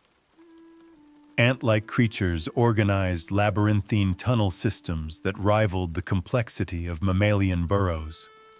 Beetles tunneled through rotten logs, carving out spaces that served as both shelter and dining hall. Termites, ancestors of modern species, began experimenting with colonies structured around wood consumption, recycling dead plant matter at astonishing speeds. Each species added its own signature to the forest floor's evolving personality. Through all this activity, the ground became increasingly mobile, its layers constantly rearranged by digging, chewing, and carrying. Soil that had once lain still now traveled in tiny increments from one place to another. Burrowed earth formed little mounds beside tunnel entrances. Leaf litter shifted where mammals collected nesting material. Fallen branches developed networks of secret passageways within them, hollowed by the persistent jaws of insects. The forest floor was no longer merely a surface. It was a vibrant underground world with districts, pathways, and hidden corners. Above, the dinosaurs rarely noticed. Their sheer size insulated them from the subtleties happening below. Their concerns lay with vegetation, rivals, migration routes, and the occasional dramatic chase. But their indifference was precisely what allowed the small creatures to flourish. In a world where being overlooked could mean the difference between extinction and endurance, early mammals mastered the art of quiet persistence. The chemistry of the forest floor supported this budding underground society. Moisture seeped through soil layers, cooling burrows and creating humid microclimates ideal for tiny lungs. Nutrients filtered slowly through decomposing matter, feeding fungal webs that extended like ghostly roots beneath the surface. These fungi, in turn, fed microbial communities, which enriched the soil further. Every tunnel wound through a space alive with smell, chemistry, and softly glowing life. Inside their burrows, early mammals lived careful but busy lives. They foraged at dusk, noses twitching as they searched for insects beneath decaying bark. They returned quickly at the slightest tremor, a distant footfall overhead, the rustle of ferns, the heavy exhale of some passing herbivore. They raised their young in hidden chambers, warmed by their bodies and insulated from the chaos above. Over generations, their senses sharpened, hearing tuned to vibrations, whiskers attuned to the faintest shifts of air, claws shaped for efficient digging. And so, through an age dominated by towering reptiles, the forest floor nurtured a quieter lineage, one that learned patience, resilience, and stealth. The ground became a sanctuary of modest ambitions and small victories. Each burrow was a statement that life did not need to be large or fierce to endure. It simply needed a place to persist safely. In these dim, hidden spaces, the future of mammals took shape, not through conquest, but through careful retreat. While titanic forms roamed the sunlit world above, the earth beneath held something just as remarkable: the quiet promise that smallness could survive anything, if only it remained observant, adaptable, and, most importantly, ignored. The rise of flowering plants was less an event and more an acceleration. Where earlier eras unfolded with the slow, stately pace of geological change, the arrival of angiosperms felt like someone had quietly nudged the world's tempo upward. These newcomers spread with remarkable confidence, covering landscapes in a diversity of forms unmatched by their predecessors. They colonized plains, crept up mountainsides, filled river valleys, and, most significantly for our story, transformed forests from the canopy all the way down to the soil. The first noticeable difference appeared in the leaves. Unlike the sturdy, fibrous foliage of the ancient gymnosperms, flowering plants developed thinner, more delicate leaves rich in nutrients and designed for efficiency over longevity. These leaves worked hard, but briefly. They lived fast and fell young, slipping from their branches at the slightest seasonal shift. And once they reached the forest floor, They behaved unlike any leaf the world had encountered before. They decayed. Not over centuries, not after long periods of microbial persuasion, but swiftly, sometimes within a single season. The forest floor, long accustomed to slowly softening debris, now found itself inundated with material eager to break apart.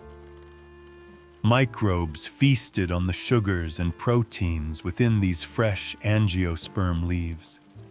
Fungi raced to colonize them, sending delicate threads darting through tissue that practically invited invasion. Even small arthropods, once limited to nibbling at tougher fare, reveled in the arrival of food that didn't require heroic chewing.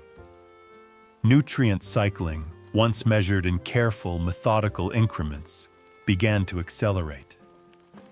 Minerals locked in plant tissue moved rapidly into the soil, enriching it in pulses that matched the rhythms of leaf fall.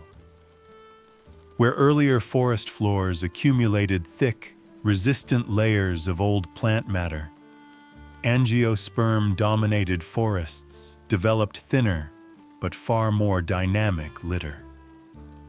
Each generation of leaves dissolved quickly, making way for the next. It was as if the forest floor had traded heavy blankets for light, breathable sheets, constantly replaced, constantly refreshed. This new pace affected everything. Plants that had relied on slow nutrient release suddenly found themselves competing in soils that rewarded faster strategies. Many angiosperms took advantage by growing more elaborate root systems, better suited to capturing nutrients quickly before they leached away.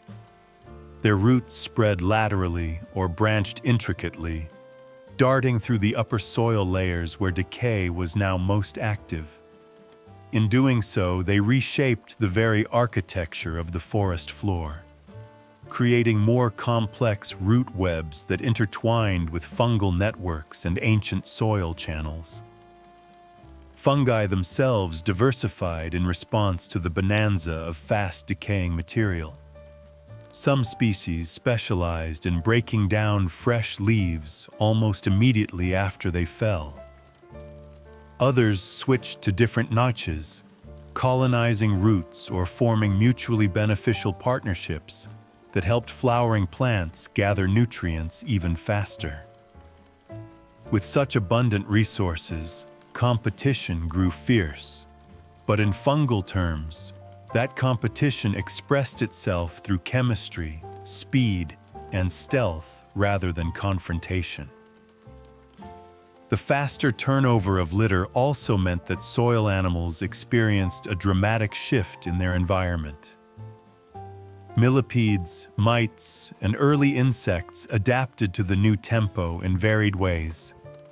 Some species developed quicker life cycles to take advantage of ephemeral food sources.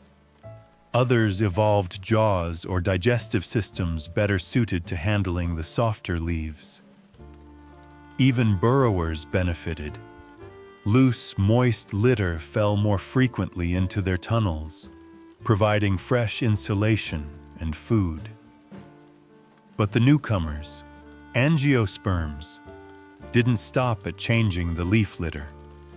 Their flowers attracted insects in ways earlier plants never had, increasing arthropod diversity within and above the soil. Pollinators visited blossoms, then sometimes retreated to the forest floor to rest or seek shelter. Predatory insects followed them. Detritivores fed on fallen petals and fruits, which offered entirely new sources of nutrition, often richer than leaves. Seeds dropped by flowering plants also transformed the ground. Some decayed rapidly, feeding soil communities. Others germinated, adding more density to the vegetation and contributing to the increasingly layered complexity of the habitat.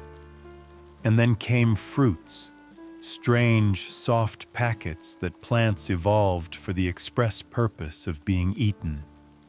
When they fell uneaten, they burst upon the ground, releasing sugars that fueled bacterial blooms. The forest floor, once fed primarily by the slow collapse of woody or fibrous matter, now experienced periodic feasts, short-lived but intense. Decomposers danced through these resources, multiplying quickly, then retreating back to calmer populations once the bounty disappeared. This increasing dynamism had another effect. The forest floor warmed and cooled more rapidly. Thin layers of new litter did not insulate the soil as deeply as the denser carpets of earlier eras. Instead, they created environments that shifted with the seasons, warm when sunlight filtered through sparse canopies, cool during the rainy cycles when moisture dampened the ground. Soil organisms had to navigate these new conditions, developing strategies to move vertically through the profile in search of comfort. Some descended deeper into the earth during heat waves. Others rose toward the fresh, nutrient-rich layers when conditions were mild. Plants adapted too.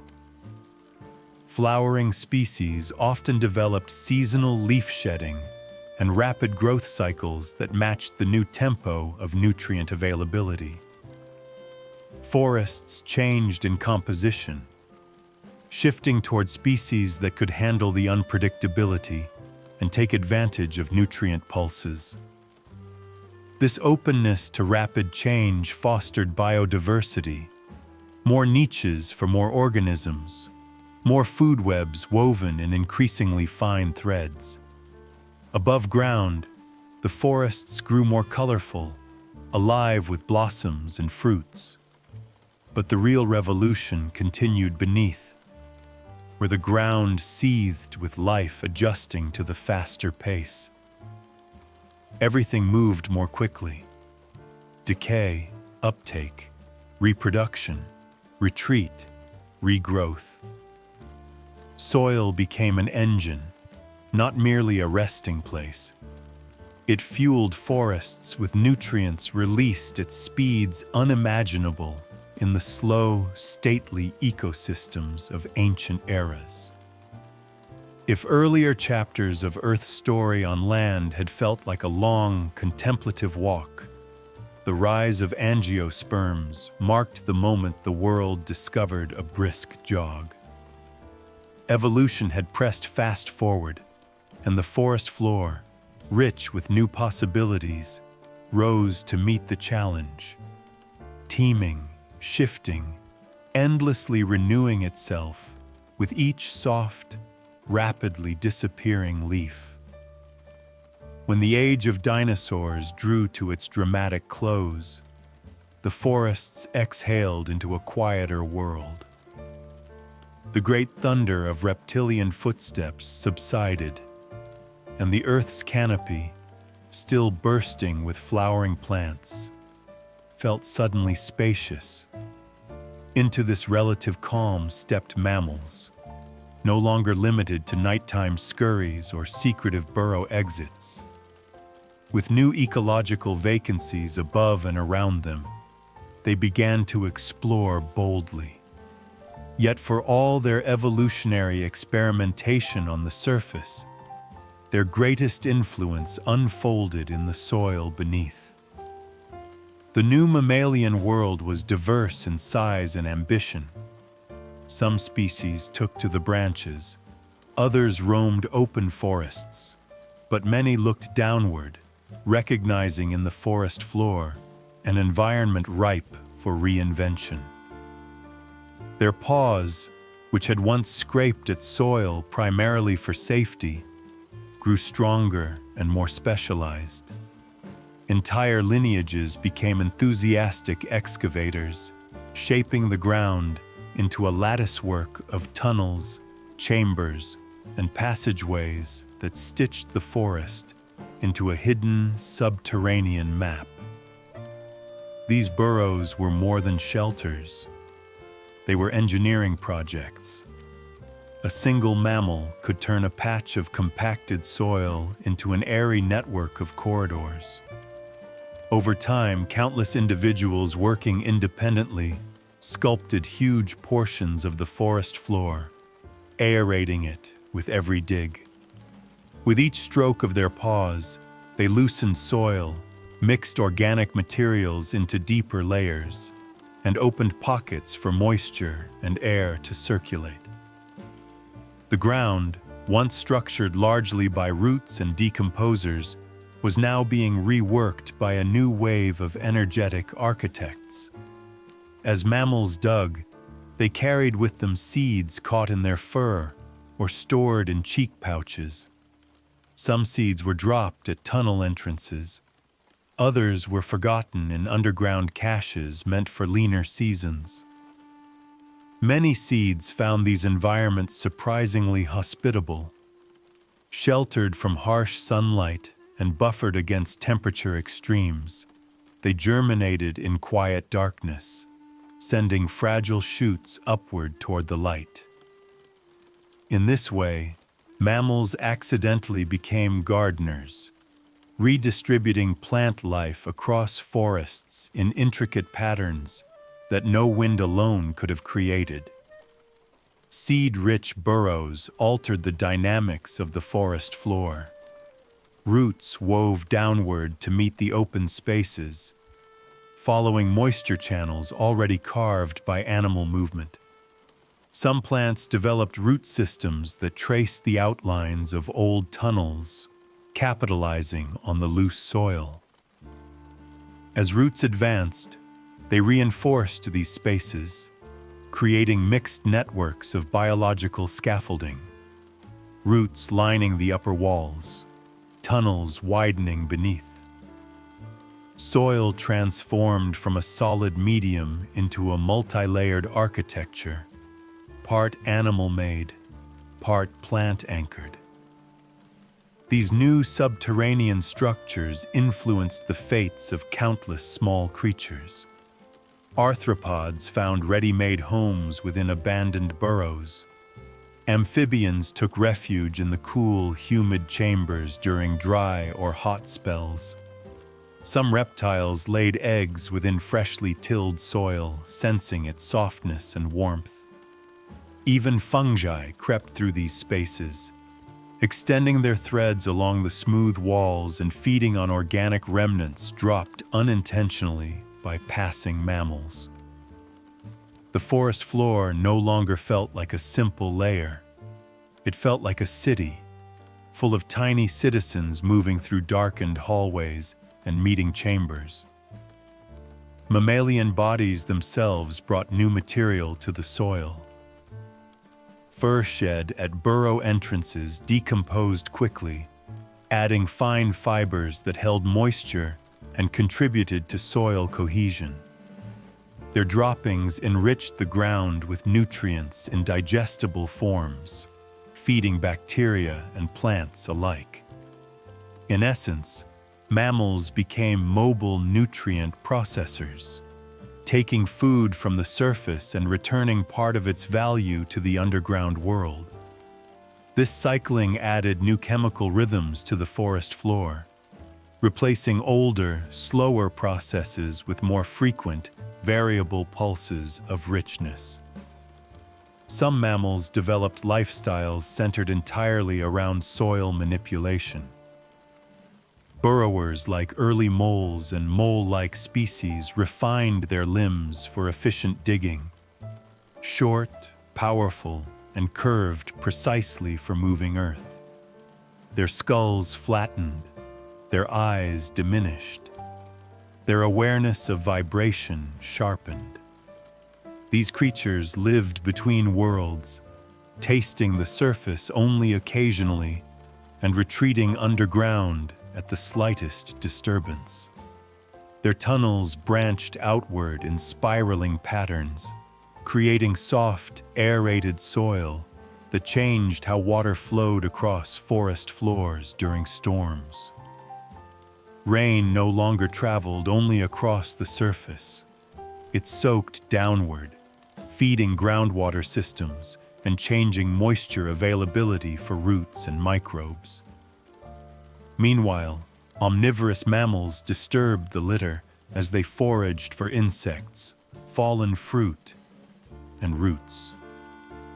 Their search patterns displaced leaves, mixed fungi deeper into the soil, and revealed hidden pathways beneath decayed logs. Every movement stirred the forest floor's chemistry. In this restless environment, decomposition quickened, nutrient availability became more variable, and new niches opened. And the mammals that were not diggers still played roles. As some species grew larger, grazers, browsers, or predators, their footsteps compacted soil in certain areas, forming dense patches amid looser ground. These variations shaped how plants germinated, how water pooled, and where burrowing animals chose to excavate next. The forest floor became a mosaic of textures, densities, and microhabitats, all influenced by mammalian behavior. The interconnectedness of the underground world grew as tunnels intersected with root pathways, which in turn touched fungal networks. Soil bacteria moved along these roots, colonizing new patches of organic matter. Burrowing mammals inadvertently carried spores or microbes from one location to another, blending microbial communities that had once been more isolated. In this way, mammals became unlikely matchmakers for underground life, connecting distant pockets of biological activity through simple daily movements. Above all, mammals brought a new tempo to the forest floor, not as fast as the rapid nutrient cycling introduced by flowering plants, but more rhythmic, more textured. Their repeated motions, digging, nesting, foraging, caching, produced a constant reshaping of the ground. Nothing remained static for long. A chamber built one season collapsed the next. Tunnels filled, reopened, or shifted. The soil breathed with their activity, expanding and settling as if alive. In this era, the forest floor matured into a living tapestry woven by roots, fungi, and, more than ever before, animals. Mammals redefined the underground not as a silent repository, but as a world shaped by intention, movement, and complexity. Digging, it turned out, was not just a method of escape or shelter, but a transformative ecological force, one that quietly rewrote the rules of life beneath the trees. With each tunnel carved and each seed misplaced, mammals laid groundwork for forests that would one day hold even greater diversity. And while they may not have noticed their own influence, the forest floor felt every paw stroke, reshaping itself into a deeper, richer, more interconnected realm, one tiny corridor at a time. As the Earth entered its long cycles of glaciation, the forests faced a world that seemed to breathe in slow, icy rhythms. Temperatures swung between frigid expanses and milder interludes, glaciers pushing forward like great frozen tides, and then retreating again when climates eased.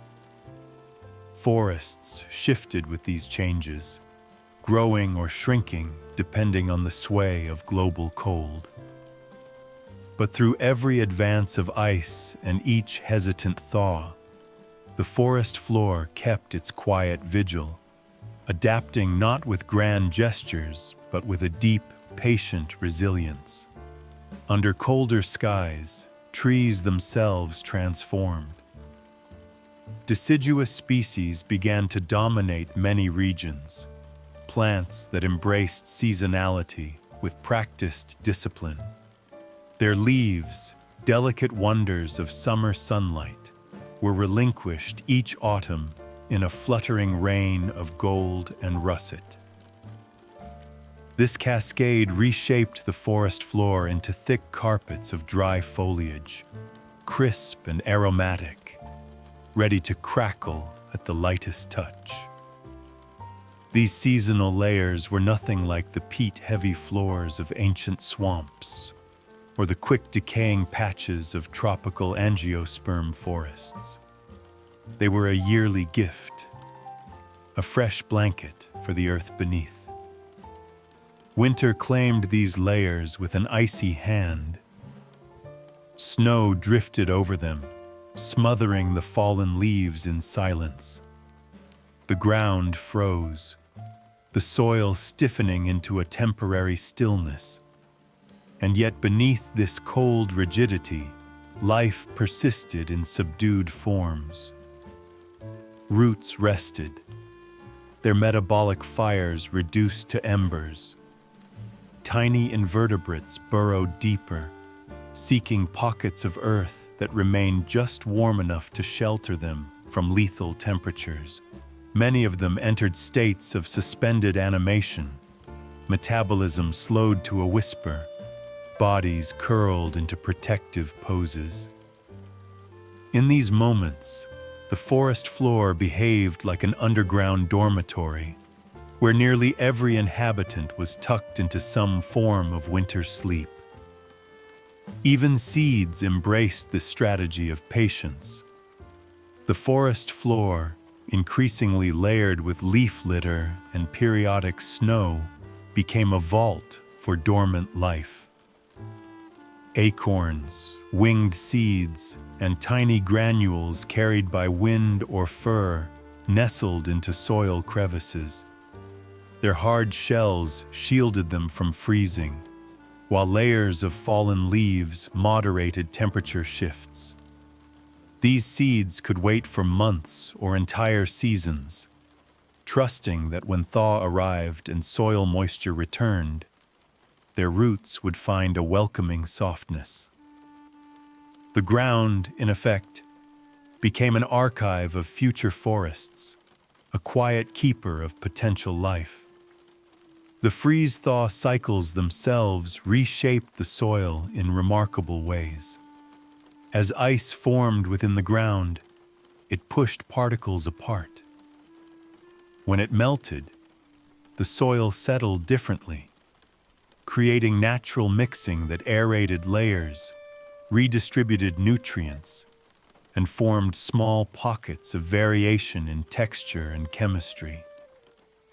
The forest floor became patterned by these cycles, never entirely predictable, but never static. Frost heave lifted stones, buried leaves deeper, and created miniature landscapes of raised mounds and shallow hollows. In spring, meltwater trickled through these forms, carrying organic fragments downward or concentrating minerals in unexpected places.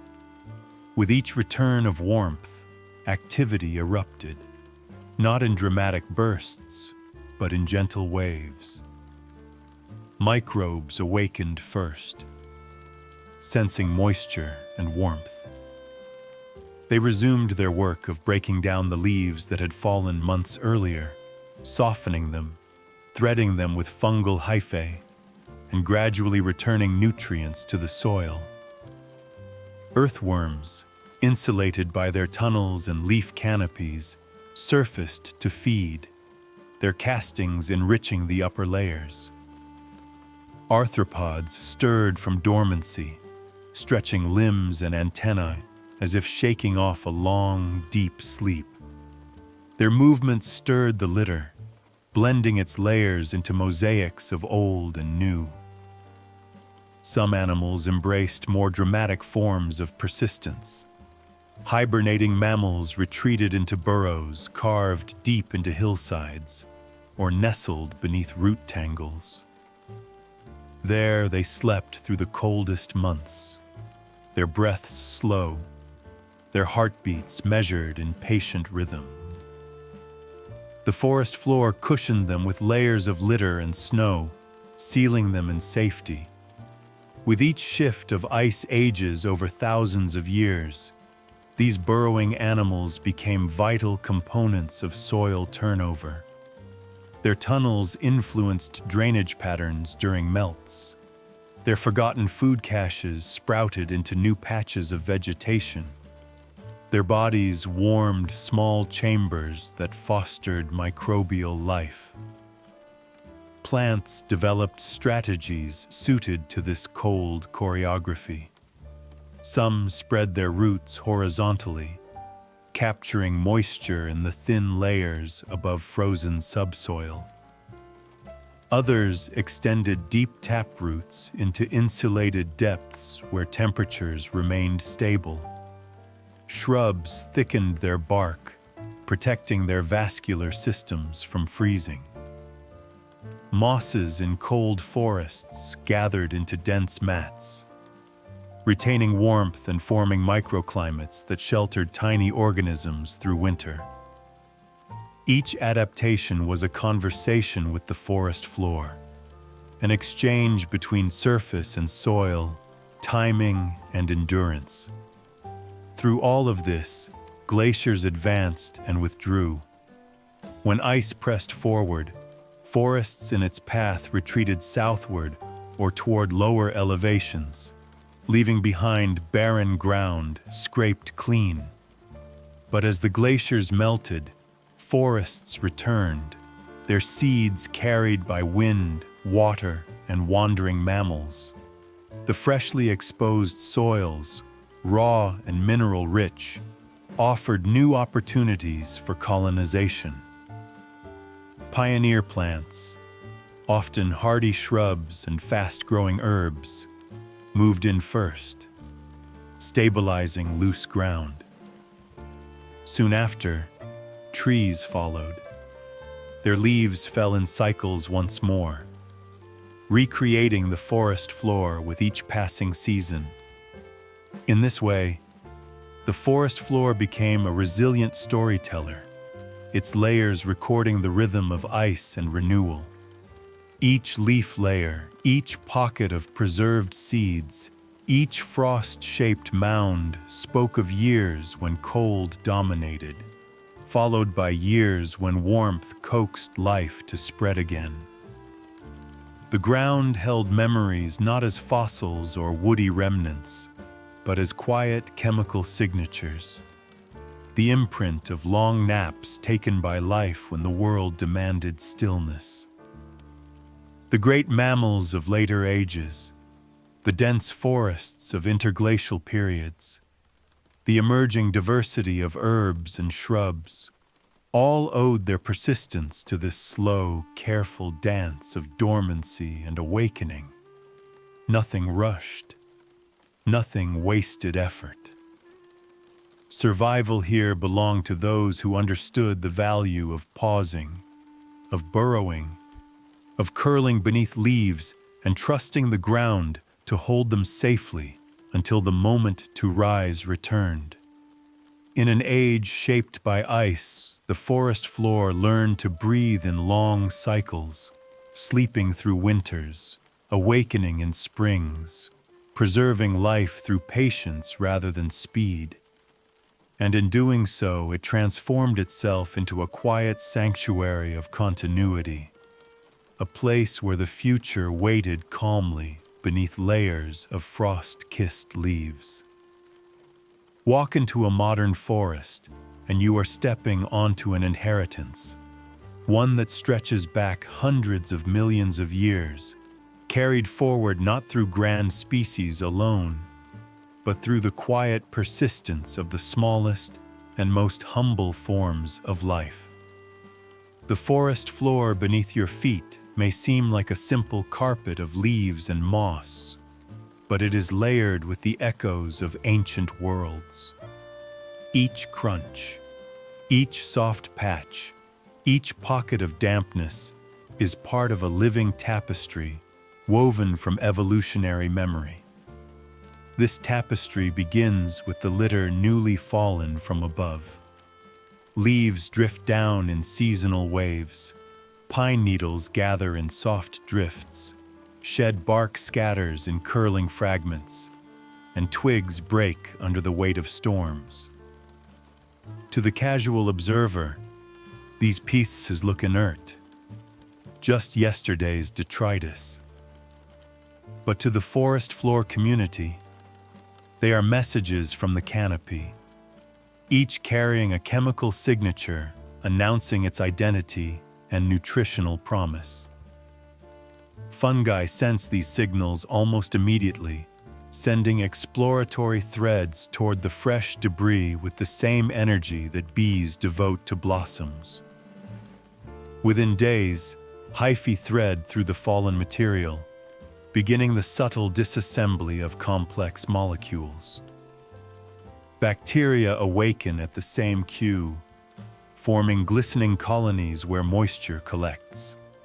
They release enzymes tailored to the specific composition of each leaf species, breaking it down into simpler forms that can be shared throughout the soil community. Though microscopic, their combined power creates sweeping transformations. They turn stiff, newly fallen leaves into pliable, darkening layers. They convert complex sugars into usable nutrients. They alter chemical pathways that influence everything from soil acidity to root activity.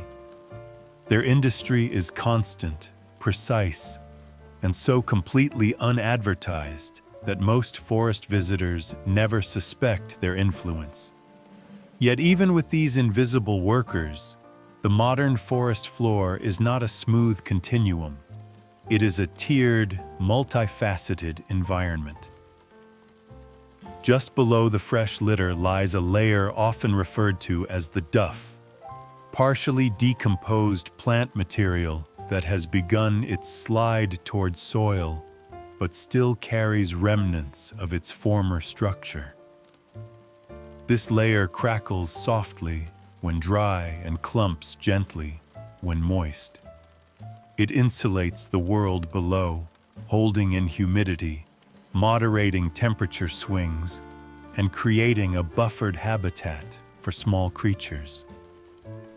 In this dim zone, insects weave trails, springtails bounce with surprising enthusiasm, and beetles carve out niches that serve as both shelter and feeding ground.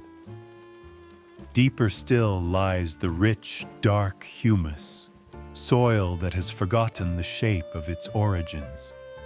It is a substance so intricately mixed that no single particle can claim a simple identity.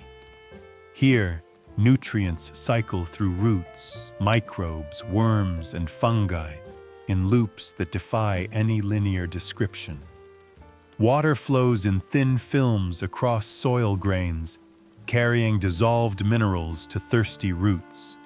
Mycorrhizal fungi wrap around those roots, forming partnerships where carbon flows downward from the canopy and essential nutrients flow upward from the depths. These relationships are ancient, older than most tree lineages themselves, and continue today with seamless competence. Roots, in their own way, serve as diplomats between the above-ground and below-ground worlds. They probe through soil layers with deliberate searching tips, responding to moisture and nutrients with directional growth. Some roots thicken into supportive structures. Others remain thread-like, maximizing surface area for chemical exchange.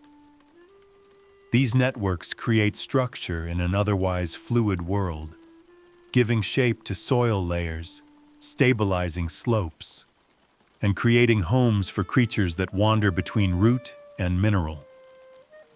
The animals of today's forest floor are a lineage of experts refined by deep time.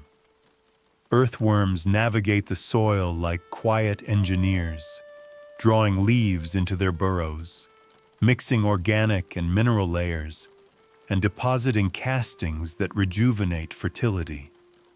Their movements aerate the ground and create channels for water to infiltrate.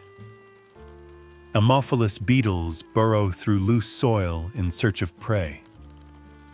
Millipedes, far smaller than their Carboniferous ancestors but carrying the same patient mission, chew through dead leaves, fragmenting them for microbes.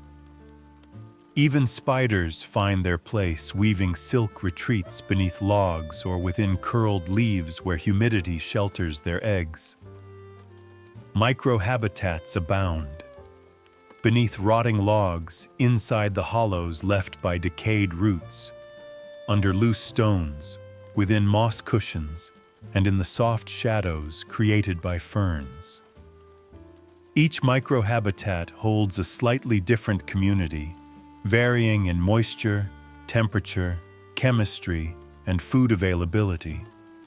Even the angle of a single decomposing branch can change the distribution of life around it. The forest floor does not rely on wide open spaces. It thrives on intimacy, variation, and the intricate relationships that emerge from being close to the ground. Remarkably, the roles played by forest floor inhabitants remain recognizable from their ancient origins. Fungi still dissolve the dead. Bacteria still convert the complex into the simple. Arthropods still fragment, mix, and transport organic matter. Roots still anchor and mediate. Worms still churn the soil like subtle plows. Each lineage has adapted to new climates, new forest types, and new plant partners. But the essential dance remains familiar. An ancient choreography set to the tempo of decomposition and growth. Today's forest floor also carries the planet's memory in the form of seeds and spores waiting for the right moment to awaken. Some seeds rest only for a season. Others wait years, watching for fire, flood, or the collapse of a parent tree. Spores drift into crevices and linger, dormant until moisture returns. The soil acts as both storage and prophecy. What lies sleeping within it can reshape the forest after a storm, a drought, or a sudden clearing. Above, the forest may sway in wind, respond to storms, and display dazzling bursts of green. But beneath each footstep lies a subtler world, one that never stops, never complains, never asks for recognition. It breathes through decomposition, whispers through chemical exchange, and moves in the softest increments of soil reshaping. It is ancient, relentless, and exquisitely alive. In this final chapter, the forest floor stands revealed not as a backdrop, but as the beating heart of the forest ecosystem, an old, bustling city hidden beneath a leafy roof. Its residents perform their work without spectacle, confident that grandeur is unnecessary when quiet effectiveness has served them for hundreds of millions of years. And so the living carpet beneath our feet continues its ceaseless labor, shaping the world above with the gentlest, most persistent touch evolution has ever crafted.